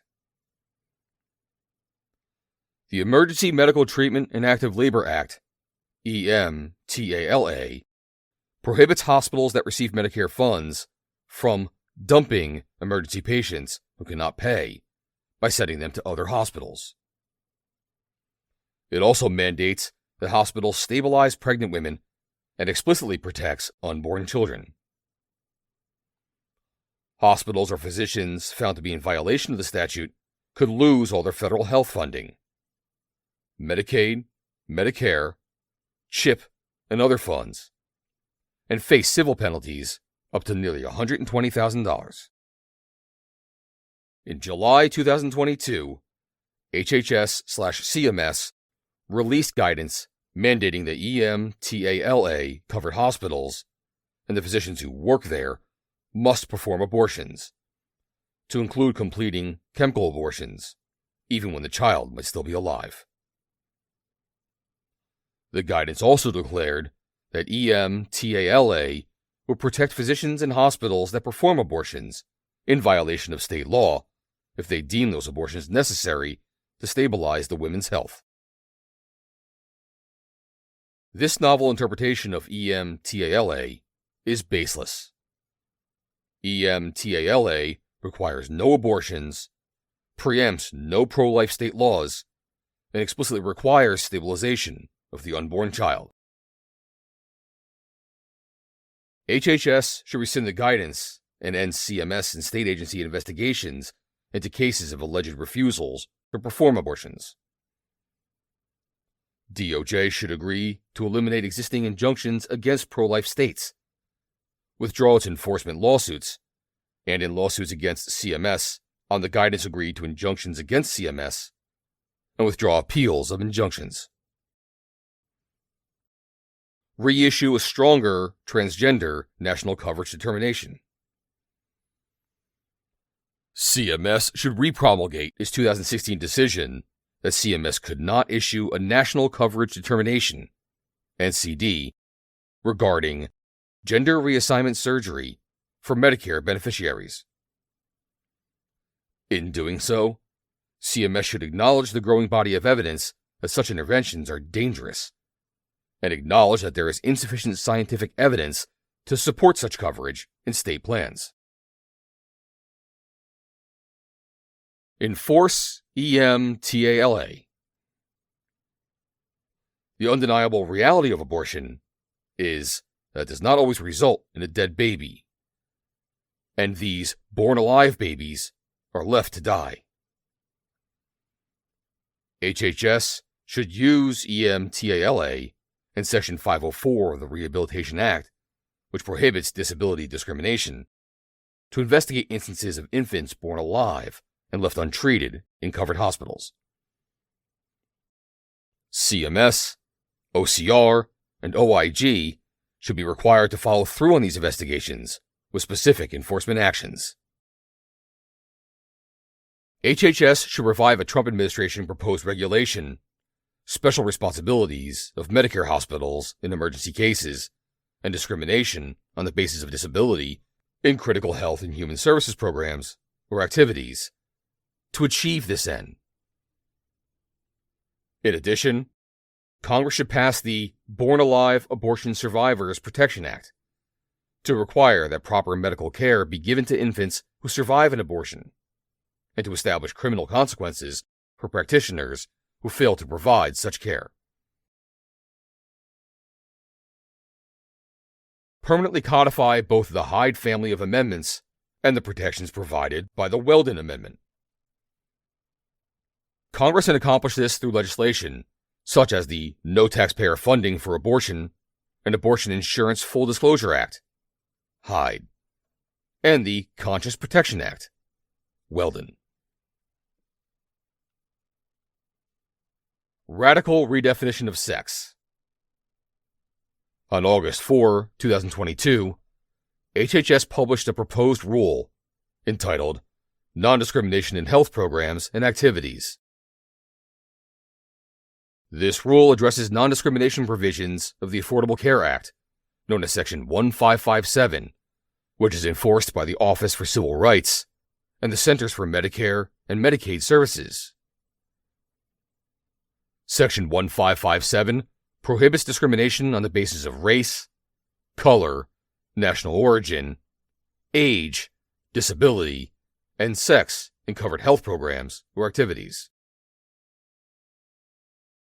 Under the proposed rule, sex is redefined. Discrimination on the basis of sex includes, but is not limited to, discrimination on the basis of sex stereotypes, sex characteristics, including intersex traits, pregnancy or related conditions, sexual orientation, and gender identity. In other words, the department proposes to interpret Section 1557 as if it created special privileges for new classes of people, defined in ways that are highly ideological and unscientific.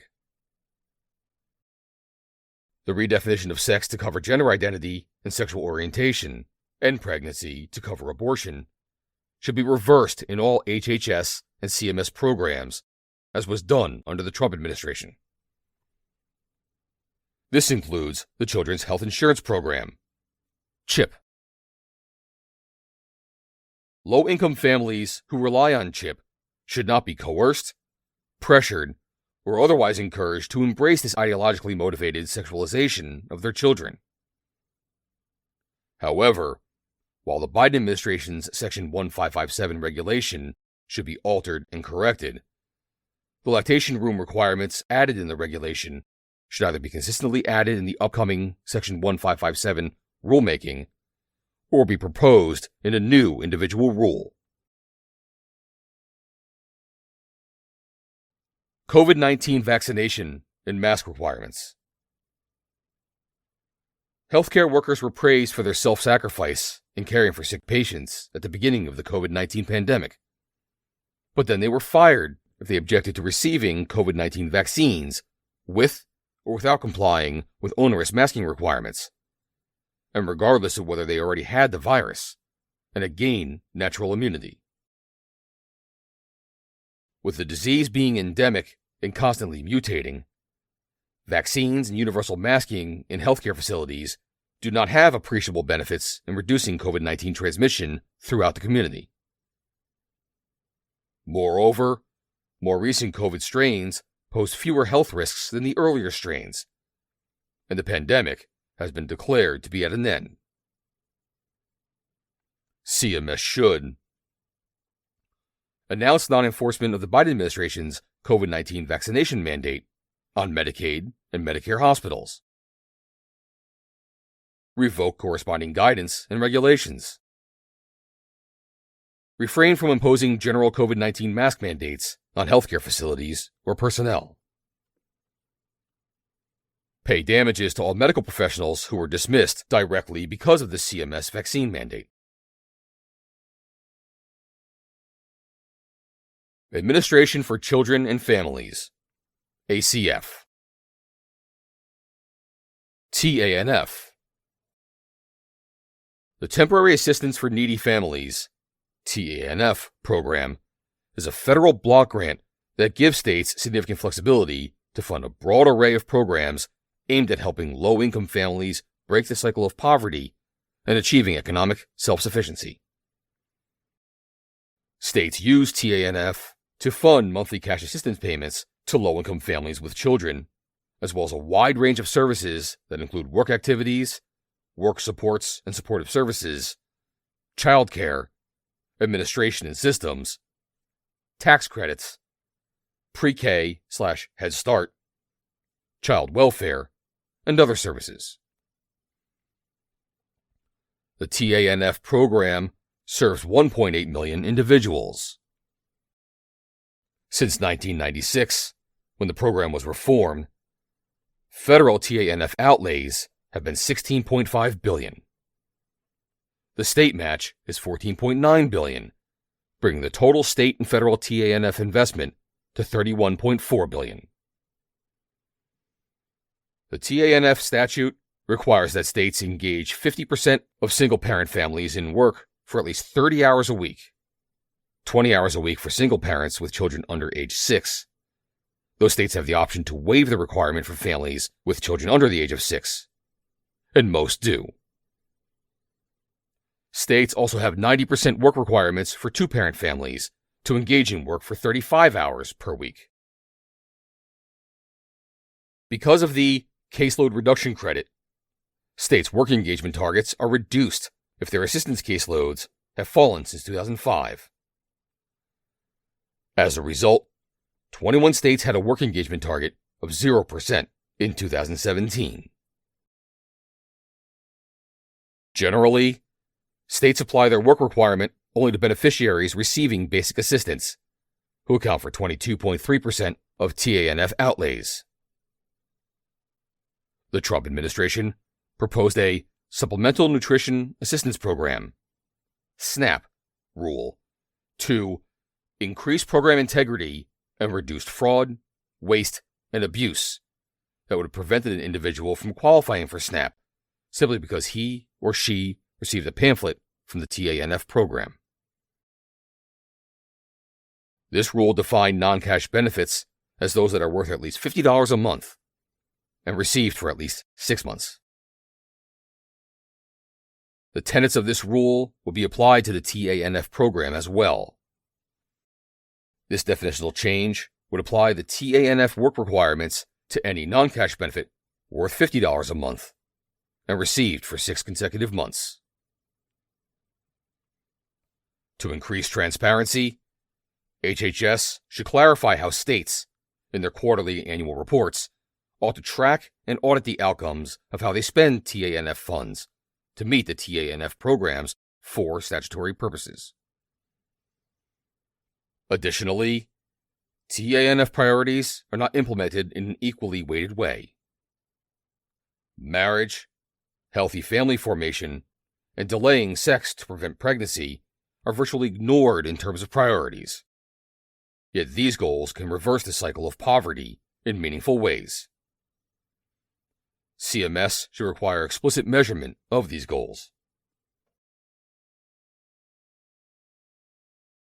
Teen Pregnancy Prevention, TPP, and Personal Responsibility Education Program, PREP. TPP is operated by the Office of Population Affairs and the Office of the Assistant Secretary for Health. PREP is operated by the ACF Office of Planning, Research, and Evaluation. Both programs should ensure that there is better reporting of subgrantees and referral lists so that they do not promote abortion or high-risk sexual behavior among adolescents. CMS should ensure that sexual risk avoidance, SRA, proponents receive these grants and are given every opportunity to prove their effectiveness. SRA programs, both at ACF and at OASH, and both discretionary and mandatory, should be equal in funding and emphasis. Qualitative research should be conducted on both types of programs to ensure continuous improvement. In addition, certain provisions should be employed so that these programs do not serve as advocacy tools to promote sex, promote prostitution, or provide a funnel effect for abortion facilities and school field trips to clinics, or for similar purposes. Parent involvement and parent-child communication should be encouraged and be a part of any funded project. Risk avoidance should be prioritized, and any program that submits a proposal that promotes risk rather than health should not be eligible for funding. Site visits should be revamped to ensure adherence to these optimal health metrics, and a cost analysis of programming as compared to students served should be a metric in funding, taking into account that in certain cases, intensive programs will serve fewer students and could have more positive results. These same parameters should apply to sex education programs at ACF. Any lists with approved curriculum or so-called evidence-based lists should be abolished.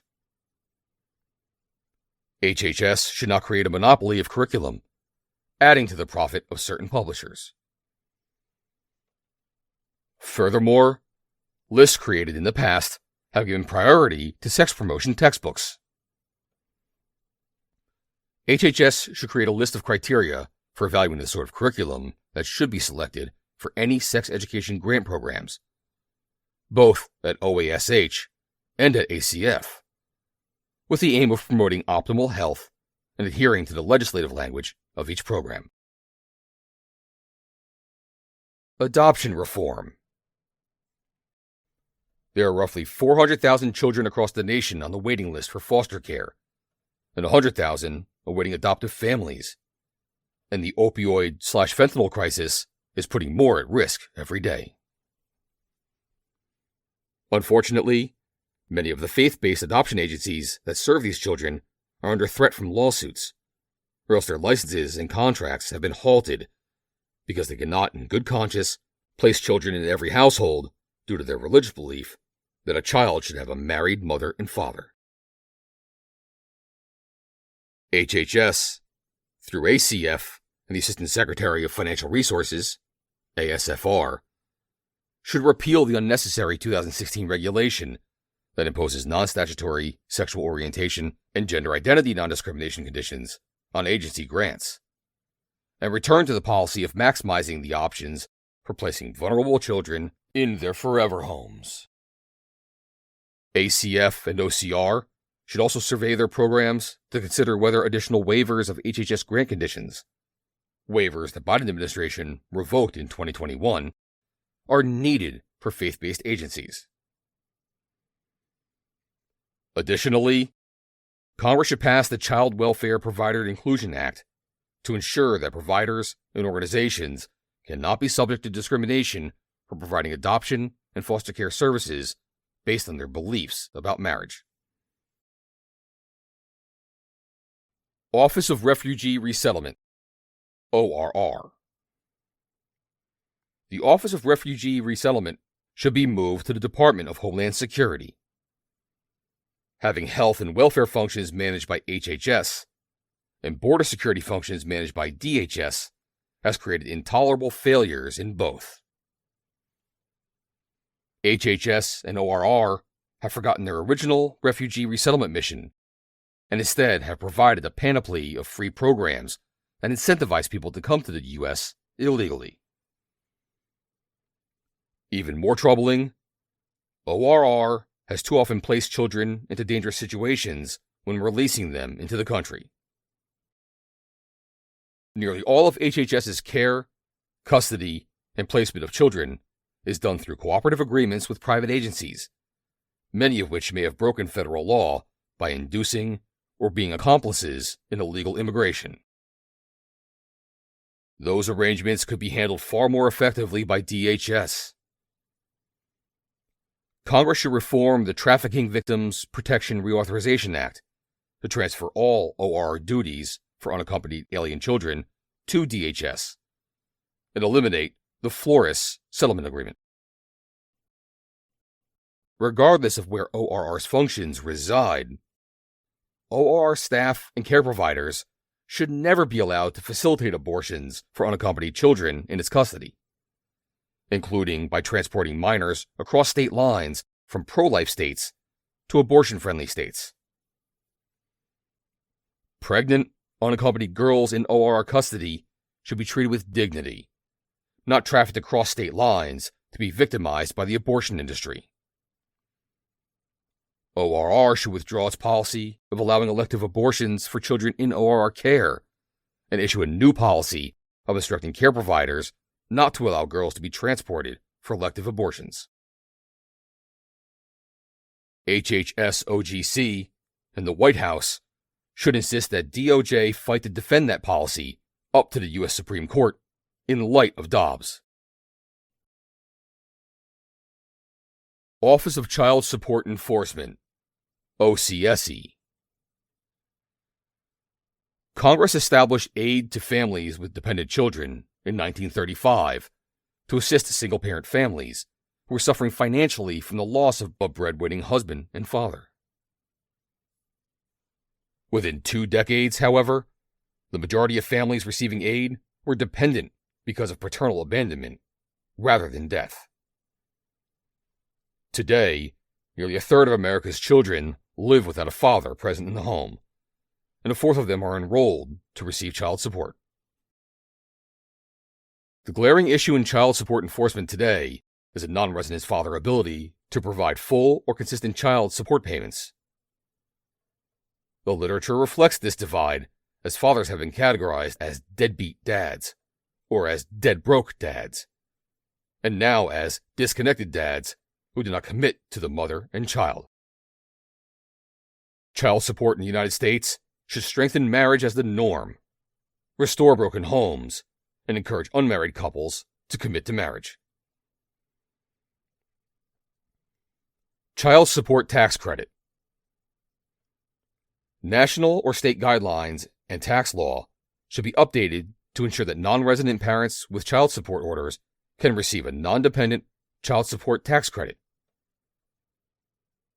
Single filers of up to $41,756 and married or joint filers of up to $47,646 will be eligible for a child support tax credit, similar to the current earned income tax credit.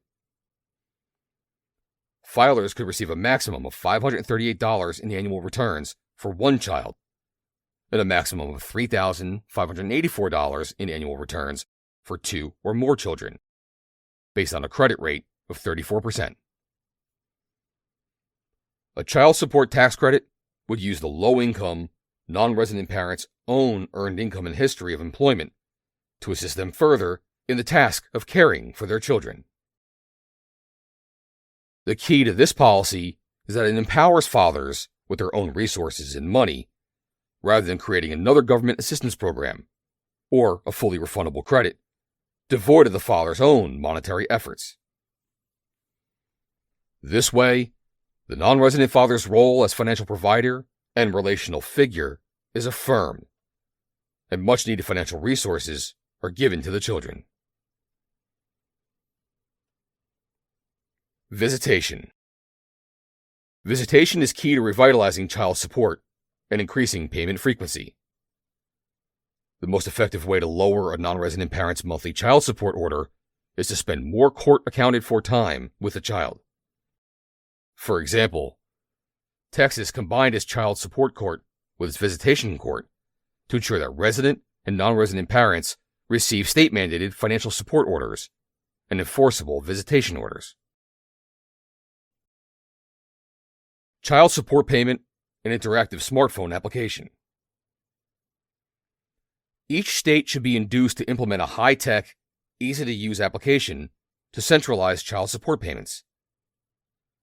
As with Venmo or Cash App, non-resident parents would link their bank accounts and provide one-click monthly payments, or contribute incrementally throughout the month while tracking how much is due. Additionally, the non-resident parent could track informal gifts from money, groceries, clothes, sports gears, and more through the app. This would address one of the main issues within current child support payment systems. Non-resident parents claim that they are spending much of their own money to provide for children outside of their monthly payments, and resident parents claim that they spend little and neglect their official child support orders. Currently, only the latter claim can be tracked reliably. This process would enable non-resident parents to track the amount of informal support they provide and the reason for it, while ensuring that the resident parent acknowledges and accepts the contribution. Healthy Marriage and Relationship Education, HMRE, program. The HMRE program is part of the ACF Office of Family Assistance. The following policies should be implemented. Utilize HMRE funding or grants to provide state-level high school education resources and curriculum on healthy marriages, sexual risk avoidance, and healthy relationships. Early interventions and prevention are much more cost-effective than our efforts to reach people already in broken relationships. Allow child welfare funding to be used for marriage and relationship education. Congress should adopt the following recommendation from a report issued by members of Congress's Joint Economic Committee. Children are far more likely to experience abuse when they are raised outside of their married parent family. Title II of the Child Abuse Prevention and Treatment Act provides grants to communities for the purpose of preventing child abuse and neglect. and one of the stated purposes for which the grants can be used is for efforts to increase family stability. However, Congress should change the law to make it clear that Title II funding can be used for healthy marriage and relationship education. Funding provided under Title IV-B of the Social Security Act, which provides grants to states for foster care and adoption services, can also be used for promoting healthy marriage. States should consider using some of their Title IV-B funding for providing healthy marriage and relationship education for families at risk of having their children placed in foster care. Provide educational information on healthy marriage and relationships at Title X family planning clinics. HHS should require clinics it funds under Title X family planning to provide information to customers about the importance of marriage to family and personal well-being, and refer them to available federal, state, and nonprofit marriage resources. Ensure proper assessments with enough time to assess HMRE programs. Although some widely available assessments of HMRE programs report poor outcomes, many of these assessments either utilized a poor methodology or tried to measure program success prematurely. Recent assessments have shown increased effectiveness and positive community-level marital outcomes. The HMRE program should receive a fair and realistic assessment. Additionally, the positive role of faith-based programs should be protected and prioritized so that these programs do not receive undue scrutiny or pressure to conform to non-religious definitions of marriage and family, as put forward by the recently enacted Respect for Marriage Act. Protect faith-based grant recipients from religious liberty violations that maintain a biblically based, social science-reinforced definition of marriage and family. Social science reports that assess the objective outcomes for children raised in homes, aside from a heterosexual, intact marriage, are clear. All other family forms involve higher levels of instability. The average length of same-sex marriages is half that of heterosexual marriages. Financial stress or poverty, or poorer behavioral, psychological, or educational outcomes.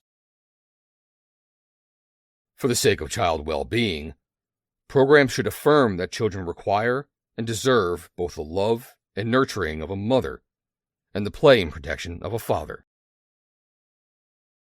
Despite recent congressional bills, like the Respect for Marriage Act, that redefine marriage to be the union between any two individuals, HMRE program grants should be available to faith-based recipients who affirm that marriage is between not just any two adults, but one man and one unrelated woman.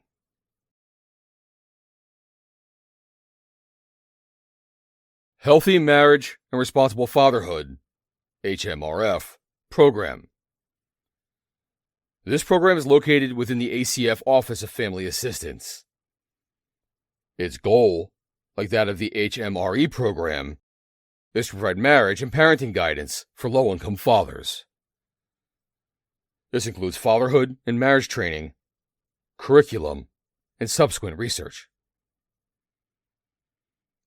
Implement a pro-fatherhood messaging campaign. With nearly 41% of children born without a married father in the home, and nearly 69% among Black Americans, the fatherhood problem is clear. Similar to Florida Governor Ron DeSantis' 2022 fatherhood bill, HMRF funds should be used to support national messaging campaigns that affirm the role fathers play in the lives of their children, that recognize the financial hardships the fathers themselves face, and that seek to provide relationship education to fathers who were raised without a father in the home. Fund effective HMRF state programs. Grant allocations should protect and prioritize faith-based programs that incorporate local churches and mentorship programs, or increase social capital through multi-layered community support, including, for example, job training, and social events. Programs should affirm and teach fathers based on a biological and sociological understanding of what it means to be a father, not a gender-neutral parent, from social science, psychology, personal testimonies, etc. Administration on Children, Youth, and Families, ACYF. Allocate funding to strategy programs promoting father involvement, or terminate parental rights quickly. ACYF is currently considering different programs to encourage parents, especially fathers, to engage with their children in foster care. While these program ideas and initiatives are still in the early planning stages, promoting responsible parenthood to reintegrate children, or at least keep a consistent male figure in the minor's life, is crucial. At the same time, in cases where the father or mother does not make a sincere or serious effort to be involved in the child's upbringing, termination of parental rights for children in foster care should be swift. Office of Head Start, OHS. Eliminate the Head Start program. Head Start, originally established and funded to support low-income families, is fraught with scandal and abuse. With a budget of more than $11 billion, the program should function to protect and educate minors. Sadly, it has done exactly the opposite. In fact, approximately 1 in 4 grant recipients had incidents in which children were abused, left unsupervised, or released to an unauthorized person between October 2015 and May 2020. Research has demonstrated that federal Head Start centers, which provide preschool care to children from low-income families, have little or no long-term academic value for children. Given its unaddressed crisis of rampant abuse and lack of positive outcomes, this program should be eliminated along with the entire OHS. At the very least, the program's COVID-19 vaccine and mask requirements should be rescinded. Administration for Communal Living, ACL. Support palliative care. Physician-assisted suicide, PAS, is legal in 10 states and the District of Columbia. Legalizing PAS is a grave mistake that endangers the weak and vulnerable, corrupts the practice of medicine and the doctor-patient relationship, compromises the family and intergenerational commitments, and betrays human dignity and equality before the law. Instead of embracing PAS, policymakers should focus on the benefit of palliative care, which works to improve a patient's quality of life by alleviating pain and other distressing symptoms of a serious illness. HHS ACL should survey their programs to ensure that they are supporting vulnerable persons of age or disability, and are not facilitating or encouraging participation in PAS. Readdress the national strategy to support family caregivers. While in theory the strategy aims to support family members with duties to care for older family members, the plan is overly focused on racial and LGBTQ+ equity. The strategy should be examined to establish an efficient plan to support caregivers and their families. There should also be a review of its COVID-19 policies. Health Resources and Services Administration, HRSA. Congress should allow CMS to use the 340B data that HRSA collects, rather than having CMS conduct its own survey, especially in view of the U.S. Supreme Court's American Hospital Association v. Becerra decision. The legislation should also create penalties for those who do not respond to HRSA's data collection. Legally define the locus of service as where the provider is located during a telehealth visit rather than where the patient is. With such a definition, states could continue to reserve their powers to establish a standard for licensure and scope of practice. The providers could ensure continuity and consistency of care no matter where their patients might move, while maintaining the licenses that make the most sense for them. Americans are far more mobile and technologically advanced today than they were when most healthcare laws were written. Telehealth has become increasingly important, particularly during the height of the COVID-19 pandemic. It also has great potential in rural and other areas where there are shortages of healthcare providers. HRSA's Office for the Advancement of Telehealth includes a program known as the Licensure Portability Grant Program, which bolsters state efforts to reform licensing laws to maximize telehealth flexibility. HRSA does not have the authority through this office to dictate licensure laws. That power has typically been reserved to the states. However, telehealth across state lines, when permitted, is interstate commerce, which can be regulated by the federal government according to the Constitution. Restore Trump religious and moral exemptions to the contraceptive mandate. Also a CMS rule. HHS should rescind, if finalized, the regulation titled Coverage of Certain Preventative Services under the Affordable Care Act, proposed jointly by HHS, Treasury, and Labor. This rule proposes to amend Trump-era final rules regarding religious and moral exemptions and accommodations for coverage of certain preventative services under the ACA.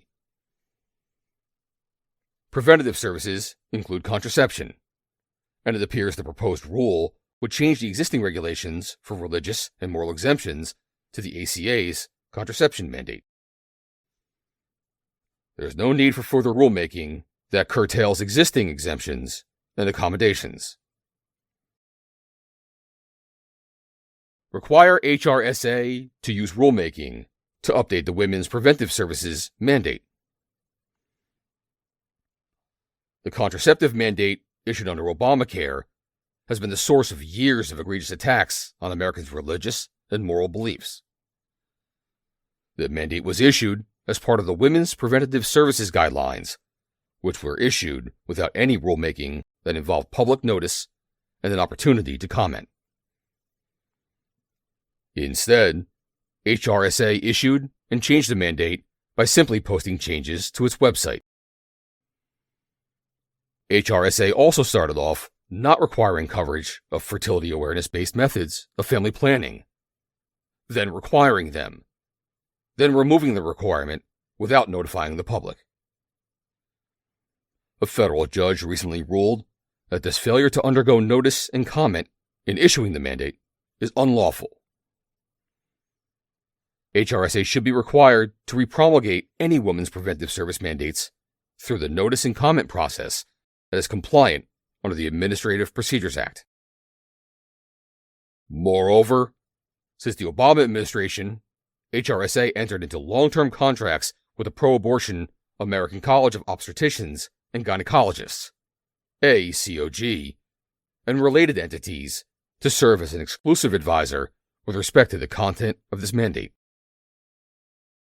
HRSA has used this arrangement to ignore comments that members of the public were sometimes able to submit in the process, and ACOG has abused this position to attack HHS's allowance of religious and moral exemptions to the contraceptive mandate.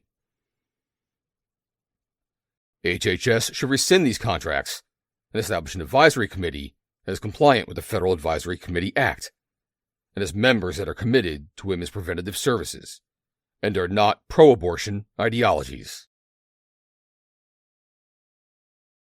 Expand inclusion of fertility awareness-based methods and supplies to family planning and the Women's Preventative Services mandate.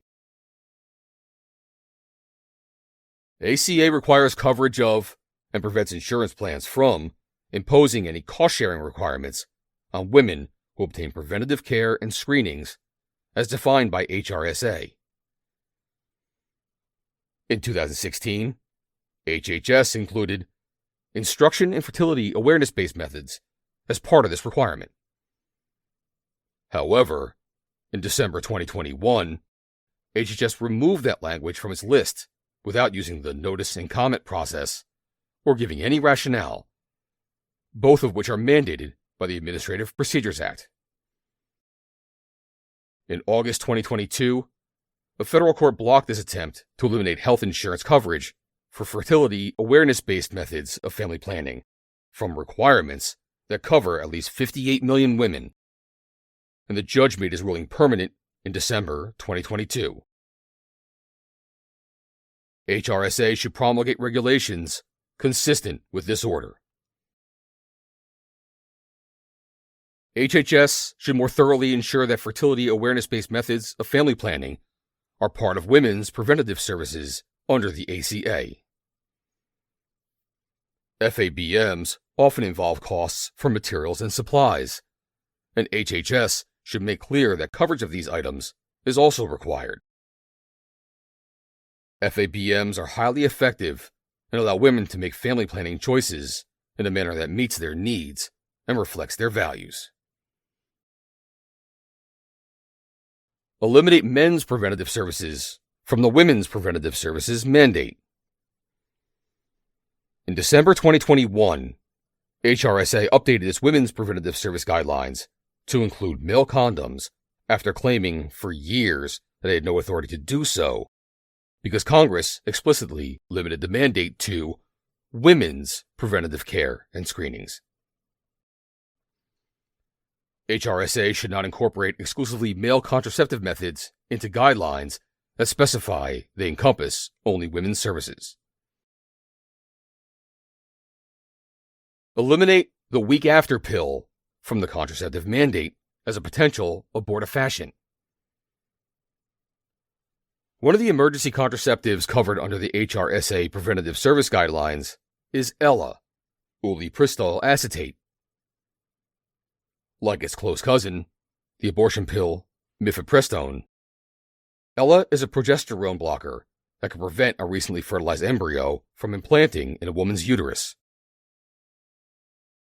HRSA should eliminate this potential abortifacient from the contraceptive mandate. Withdraw Ryan White guidance, allowing funds to pay for cross-sex transition support. HRSA should withdraw all guidance encouraging Ryan White HIV/AIDS program service providers to provide controversial gender transition procedures or gender-affirming care, which cause irreversible physical and mental harm to those who receive them. Ensure that training for medical professionals, doctors, nurses, etc., and doulas is not being used for abortion training. HHS should ensure that training programs for medical professionals, including doctors, nurses, and doulas, are in full compliance with restrictions on abortion funding and conscious protection laws. In addition, HHS should 1. Investigate state medical school compliance with the Coates-Snow Amendment, which prohibits discrimination against healthcare entities that do not provide or undergo training for abortion. 2. Ensure that the Accreditation Council for Graduate Medical Education, ACGME, complies with all relevant conscious statutes and regulations, and that states have taken the affirmative steps, for example, by issuing regulations, to ensure compliance with Coates-Snow. 3. Communicate to medical schools that any abortion-related training must be an opt-in rather than opt-out basis. 4. Require states that receive HHS funds to issue regulations or enter into arrangements with accrediting bodies to comply with the Coates-Snow Amendment's prohibition of mandatory abortion training by individuals or institutions. The Coates-Snow Amendment specifically requires such state regulations or arrangements. Prioritize funding for home-based childcare, not universal daycare. As HRSA's Early Childhood Health page outlines, currently, only about half of U.S. preschoolers are on track with their development and ready for school. And more than 1 in 4 of children, 28%, who experience abuse or neglect are under 3 years old. Concurrently, children who spend significant time in daycare experience higher rates of anxiety, depression, and neglect, as well as poor educational and developmental outcomes. Instead of providing universal daycare, funding should go to parents, either to offset the cost of staying home with a child or to pay for familial, in-home childcare. Provide education and resources on early childhood health. By partnering with new organizations like the Center on Child and Family Poverty, HRSA should provide resources and information on the importance of the mother-child relationship in child well-being. This should include relationship education curricula that equip mothers and caregivers to connect with and improve their understanding of their infants, toddlers, and young children. Maternal and child health.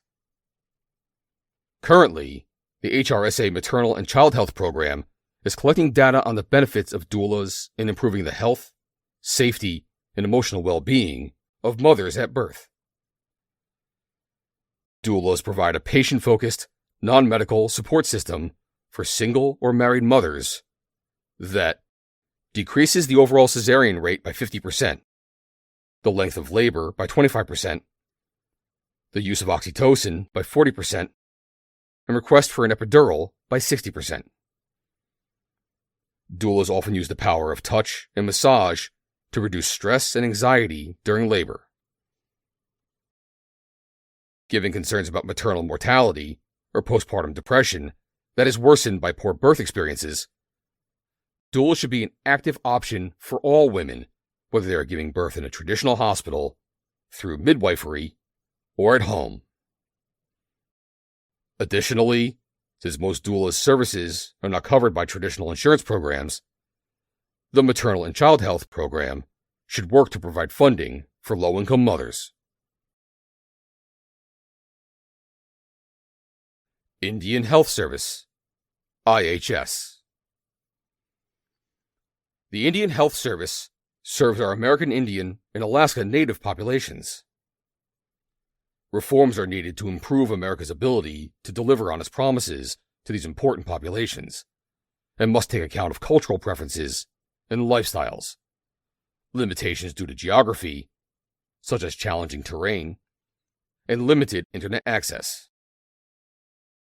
For example, contacting individuals within some of these communities and tribes during the COVID-19 pandemic proved to be difficult because many had transient addresses and unreliable cell service. During the transition to the Biden administration, IHS abandoned tribes as their sources of COVID-19 tests and vaccine supplies disappeared. It is important to guard against such situations in order to preserve these tribes' access to health resources during public health emergencies, PHEs. Even before the pandemic, services available to these populations through federal resources and personnel, such as vision care, were often scarce or non-existent. Patients in these populations should be empowered to rely on alternatives to IHS through better access to private healthcare providers. Exploring positive reforms contained in the VA Mission Act could reveal similar opportunities for increased options and access for American Indians and Alaska Natives. Rural health. A growing concern is the decreasing access to healthcare services for Americans living in rural, less populated areas.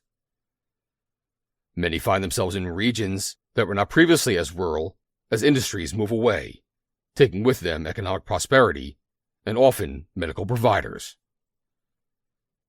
Others are in essential professions such as farming, that by nature necessitate living in regions with fewer city accommodations and economic opportunities.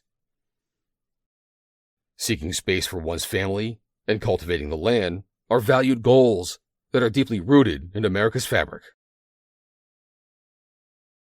Both Congress and an administration must continually keep in mind how healthcare policies uniquely affect these regions, because their market trends and populations are different from those of more populous regions. Often, rural patients face an hour's drive to the nearest medical provider or facility, or have limited or no internet access, which restricts their access to telehealth services, especially video visits. To improve its healthcare policies that affect rural regions, HHS should reduce the regulatory burden and unleash private innovation that can discover solutions to unique local needs. Implement or encourage policies that increase the supply of healthcare providers, such as increased telehealth access and interstate licensure, a historical state matter, including for volunteers wishing to provide temporary, charitable services across state lines. Encourage flexibility in modes of healthcare delivery, including less expensive alternatives to hospitals and telehealth, independent of expensive air ambulances. Office of the Secretary. The Secretary of Health and Human Services and the Office of the Secretary necessarily set the tone for the entire department.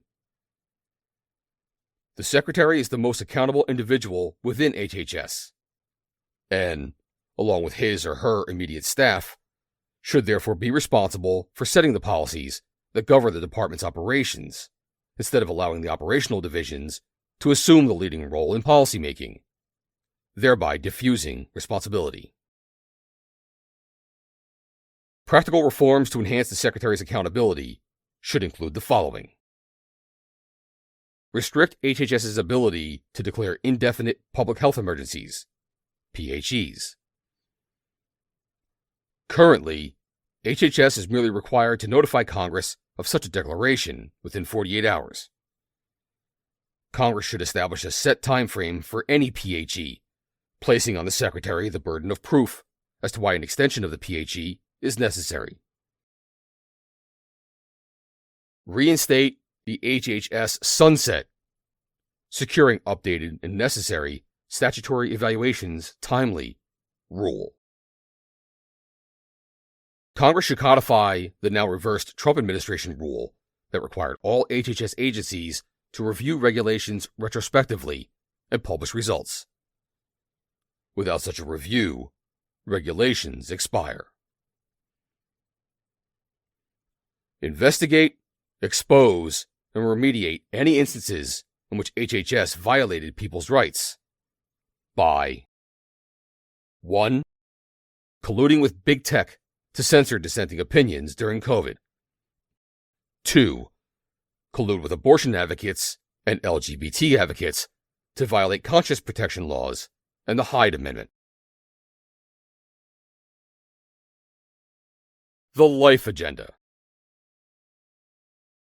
The Office of the Secretary should eliminate the HHS Reproductive Healthcare Access Task Force and install a pro-life task force to ensure that all the department's divisions seek to use their authority to promote the life and health of women and their unborn children. Additionally, HHS should return to being known as a Department of Life by explicitly rejecting the notion that abortion is healthcare, and by restoring its mission statement under the strategic plan and elsewhere to include furthering the health and well-being of all Americans from conception to natural death. The next administration should create a dedicated special representative for domestic women's health.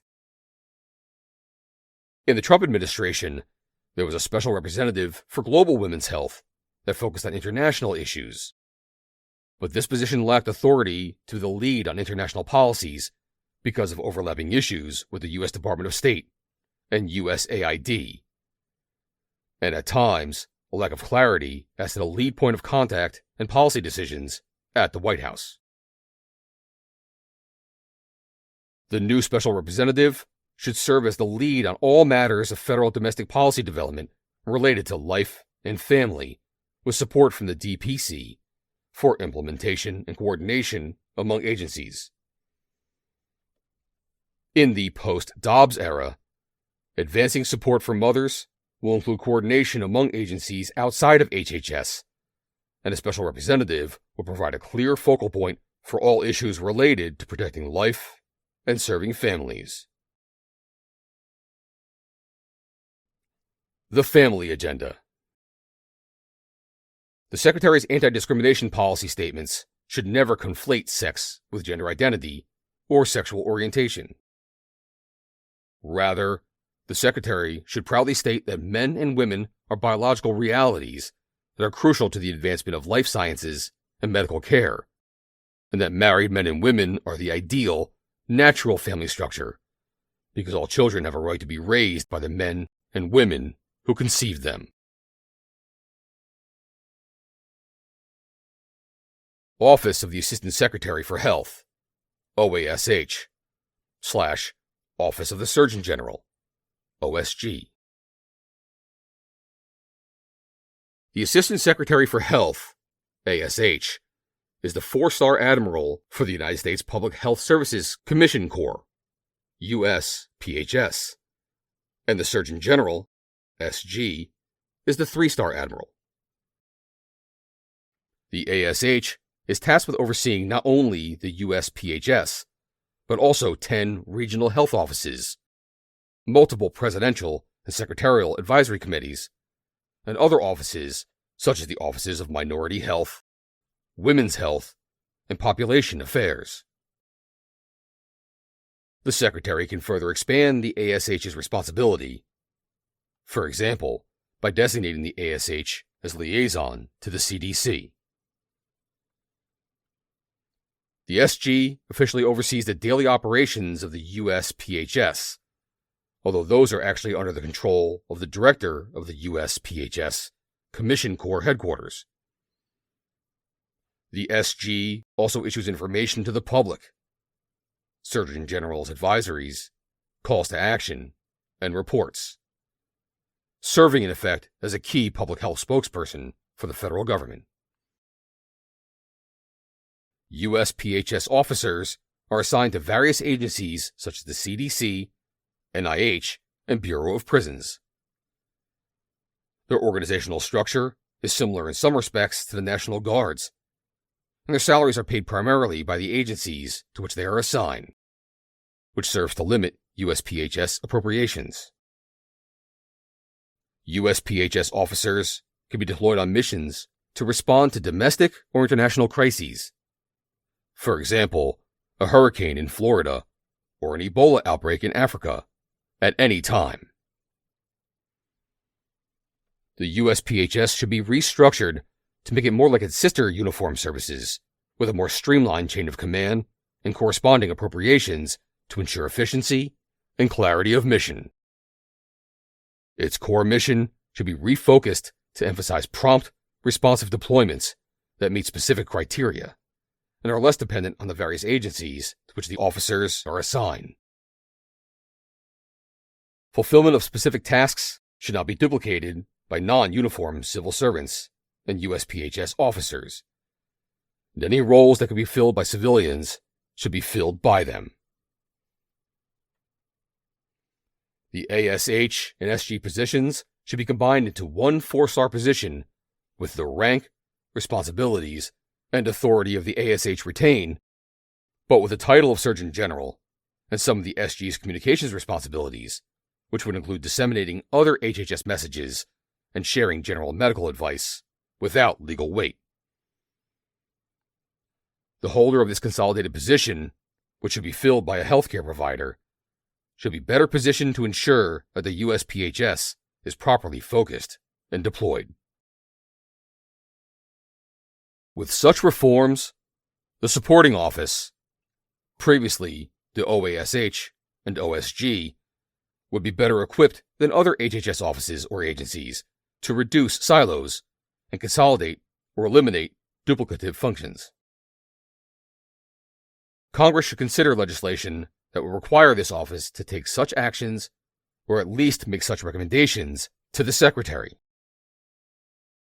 Such legislation would require a thorough analysis of the various legal authorities impacting the department's current organizational structure.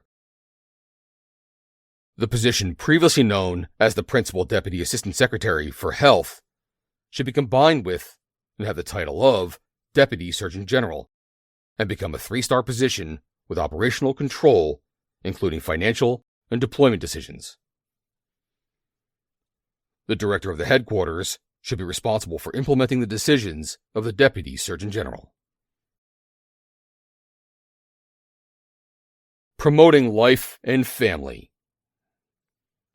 In dealing with sexually transmitted diseases and unwanted pregnancies, the OASH should focus on root cause analysis with a focus on strengthening marriage and sexual risk avoidance. Strong leadership is needed in the Office of Science and Medicine to drive investigative review of literature for a variety of issues, including the effect of abortion on prematurity and breast cancer. Lack of evidence for so-called gender-affirming care, and physical and emotional damage following cross-sex treatments, especially on children. The OASH should withdraw all recommendations of and support for cross-sex medical interventions and gender-affirming care. Title 10. The Title 10 Family Planning Program should be reframed with a focus on better education around fertility awareness and holistic family planning, and a Deputy Assistant Secretary for Population Affairs that understands the program and is able to work within its legislative framework, ideally an MD. In addition, the Office of Population Affairs should eliminate religious discrimination in grant selections and guarantee the right of conscious and religious freedom of healthcare workers and participants in the Title 10 program. In 2021, HHS reversed a Trump administration regulation that required grantees to maintain strict physical and financial separation between Title 10 activity and abortion-related activity. Under the Biden administration's regulation, Title 10 activity can be conducted alongside abortion activity without strict physical and financial separation. The regulation also requires grantees to refer for abortions, despite sincere moral or religious objections. This effectively bans otherwise qualified pro-life grantees from participating in the program. HHS should rescind the Biden administration's regulation and reinstate the Trump administration's regulation for the program. It should also do this quickly. The Biden administration completed this regulatory process and issued a final rule in less than 9 months, and expand the potential grantee population beyond abortion providers like Planned Parenthood. Congress should complement these efforts by passing legislation such as the Title 10 Abortion Provider Prohibition Act, which would prohibit family planning grants from going to entities that perform abortions, or provide funding to other entities that perform abortions. This would help to protect the integrity of the Title 10 program, even under an abortion-friendly administration.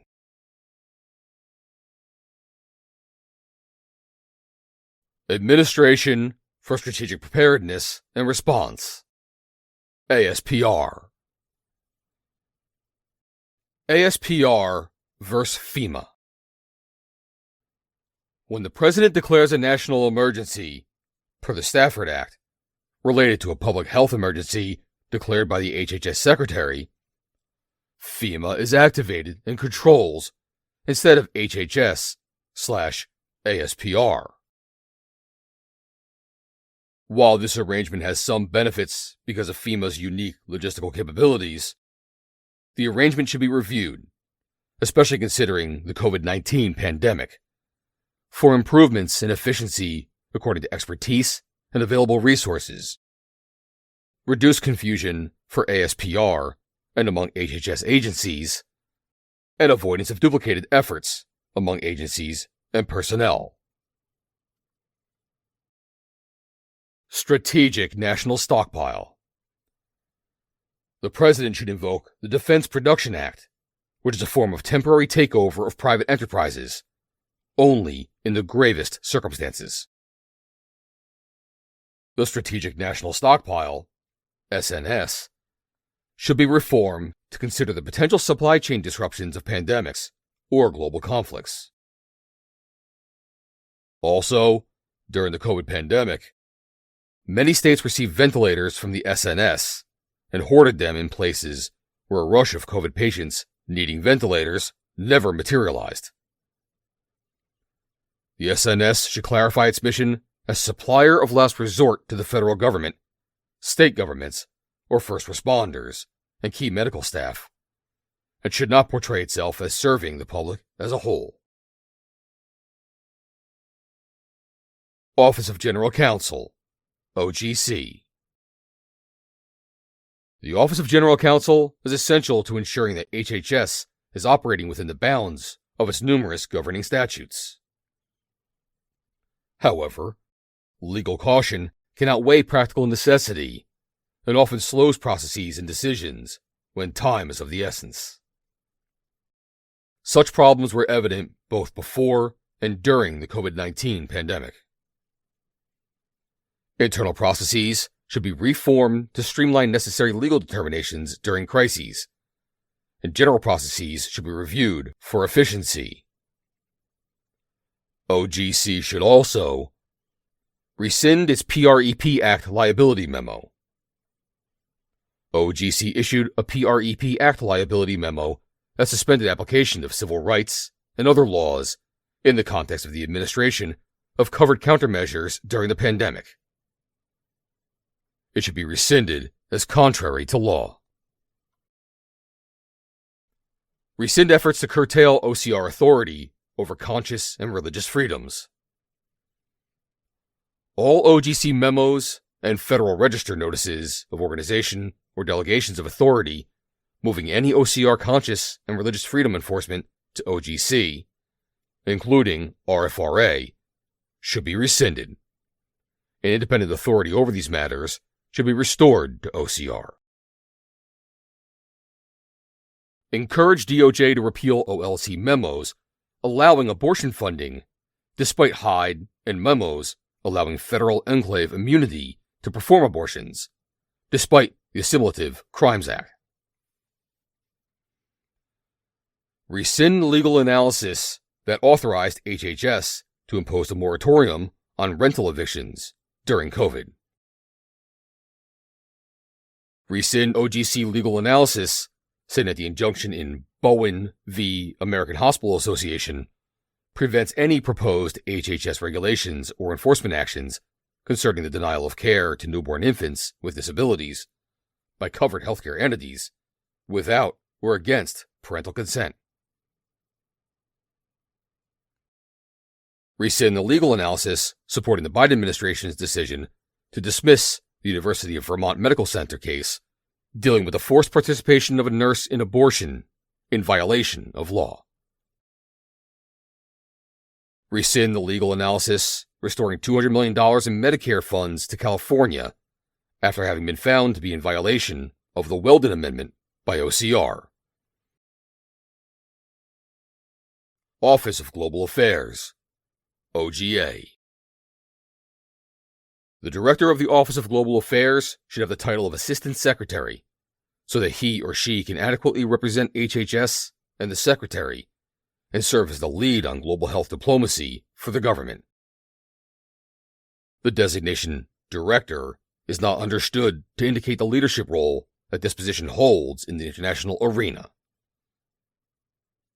In addition, all divisions that work on international health efforts should be responsive to requests and direction from the Assistant Secretary, with coordination for all health diplomacy emanating from OGA. OGA should have a clear and consistent voice for the administration's pro-life and pro-family priorities in all international engagements. OGA should hold oversight authority for implementation of the Mexico City policy throughout all divisions. Every effort should be made to locate all OGA staff in the same building for better oversight and communication. Health attachés in various global locations should be trained in the administration's policies, with clear expectations communicated and with accountability, including replacement, when their conduct and advocacy are contrary to administration policies and programmatic priorities. Office for Civil Rights, OCR. Conscience enforcement. Existing statutes that protect rights of conscience, such as the Church, Coates Snow, and Weldon Amendments, do not explicitly provide a private right of action that would allow victims to seek legal redress in court. At the same time, when it continues to fund governmental and private entities that violate these laws, HHS is spending taxpayer funds unlawfully. Under liberal administrations, OCR has amassed a poor record of devoting resources to conscious and religious freedom enforcement, and is often complicit in approving or looking the other way at the administration's own attacks on religious liberty. Congress should pass the Conscious Protection Act so that victims can pursue redress through courts without having to depend exclusively on OCR. In addition, OCR should return to Trump administration policies that initiated robust enforcement of these conscious laws.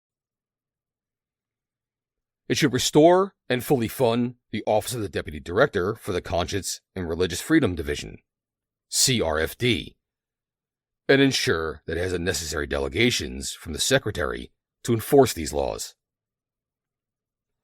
The Secretary should give adequate delegations to OCR to pursue enforcement of conscience laws, including RFRA, and require all HHS components that provide funding or grants to cooperate with OCR-CRFD investigations. The Secretary, the Deputy Secretary, and principals in other HHS divisions should endorse the remedial measures recommended by OCR-CRFD and limit territorial objections and slow down attempts by other divisional officials, including OGC. HHS should withdraw funding from any violating entities that refused to correct their behavior. And OCR-CRFD should work with ASFR to ensure that all grant announcements and instruments inform grantees and applicants of their obligations to comply with federal healthcare conscious laws, specifically as a condition of obtaining or maintaining their funding. A draft OCR RFRA and religious freedom rule from the Trump administration should be issued and finalized.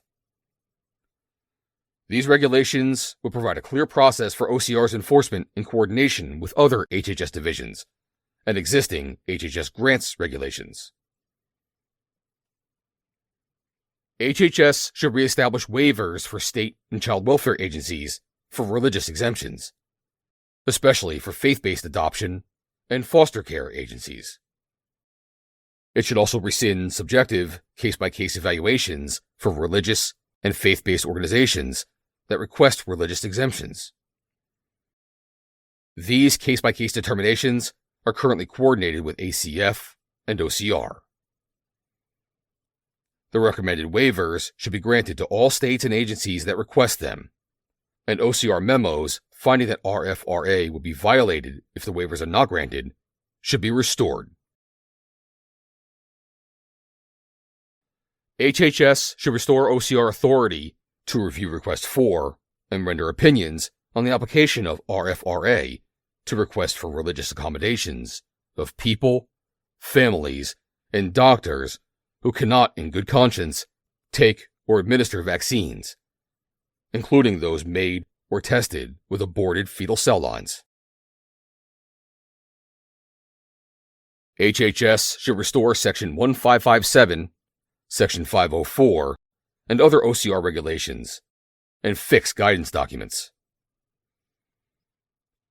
In 2020, the Trump administration's OCR published regulations under Section 1557 of the Affordable Care Act that restored the agency's enforcement of that law to the limits of a statutory text, deferred to the ACA's widespread use of a binary biological conception of sex discrimination, and specified that the regulation must comply with the religious exemption and abortion neutrality clauses in Title IX, from which it is derived, as well as the Religious Freedom Restoration Act and other laws. Courts blocked core provisions of that rule from going into effect. In 2022, the Biden administration proposed to reinstate a rule contradicting the scope of the statute and imposing non-discrimination on the basis of sexual orientation and gender identity. It is expected that this rule will be finalized in 2023, even though several courts have issued rulings against the interpretation on which it is based. OCR should return its enforcement of sex discrimination to the statutory framework of Section 1557 and Title IX. Specifically, it should 1. Remove all guidance issued under the Biden administration concerning sexual orientation and gender identity under Section 1557, particularly the May 2021 announcement of enforcement and March 2022 statement threatening states that protect minors from genital mutilation. 2. Issue a general statement of policy specifying that it will not enforce any prohibition of sexual orientation and gender identity discrimination in the Section 1557 regulation, and that it will prioritize compliance with the First Amendment, RFRA, and federal conscience laws in any case implicating those claims. DOJ should commit to defending these actions aggressively against inevitable court challenges, including under cases such as Heckler v. Cheney. 3.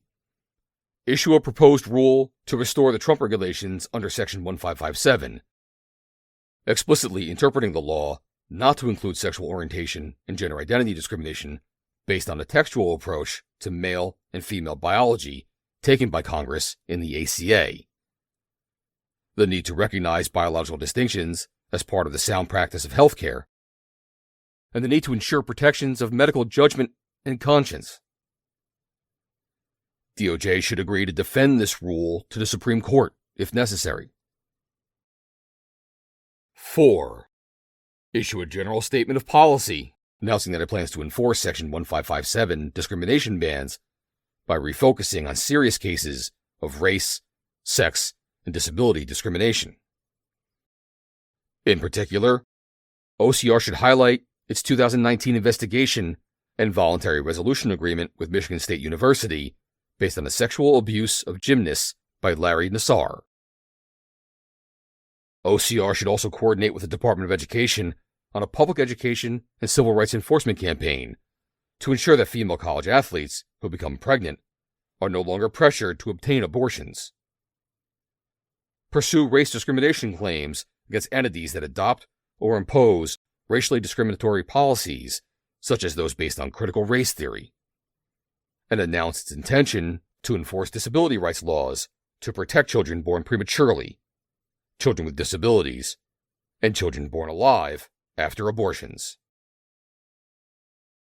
5.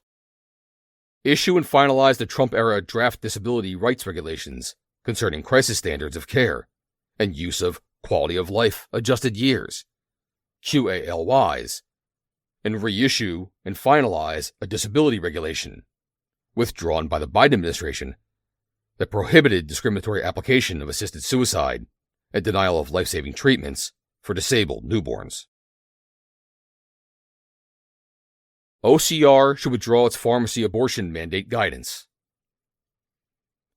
OCR should withdraw its obligations under federal civil rights laws to ensure access to comprehensive reproductive health care services guidance for retail pharmacies, which purports to address non-discrimination obligations of pharmacies under federal civil rights laws, and in fact orders them to stock and dispense first trimester abortion drugs.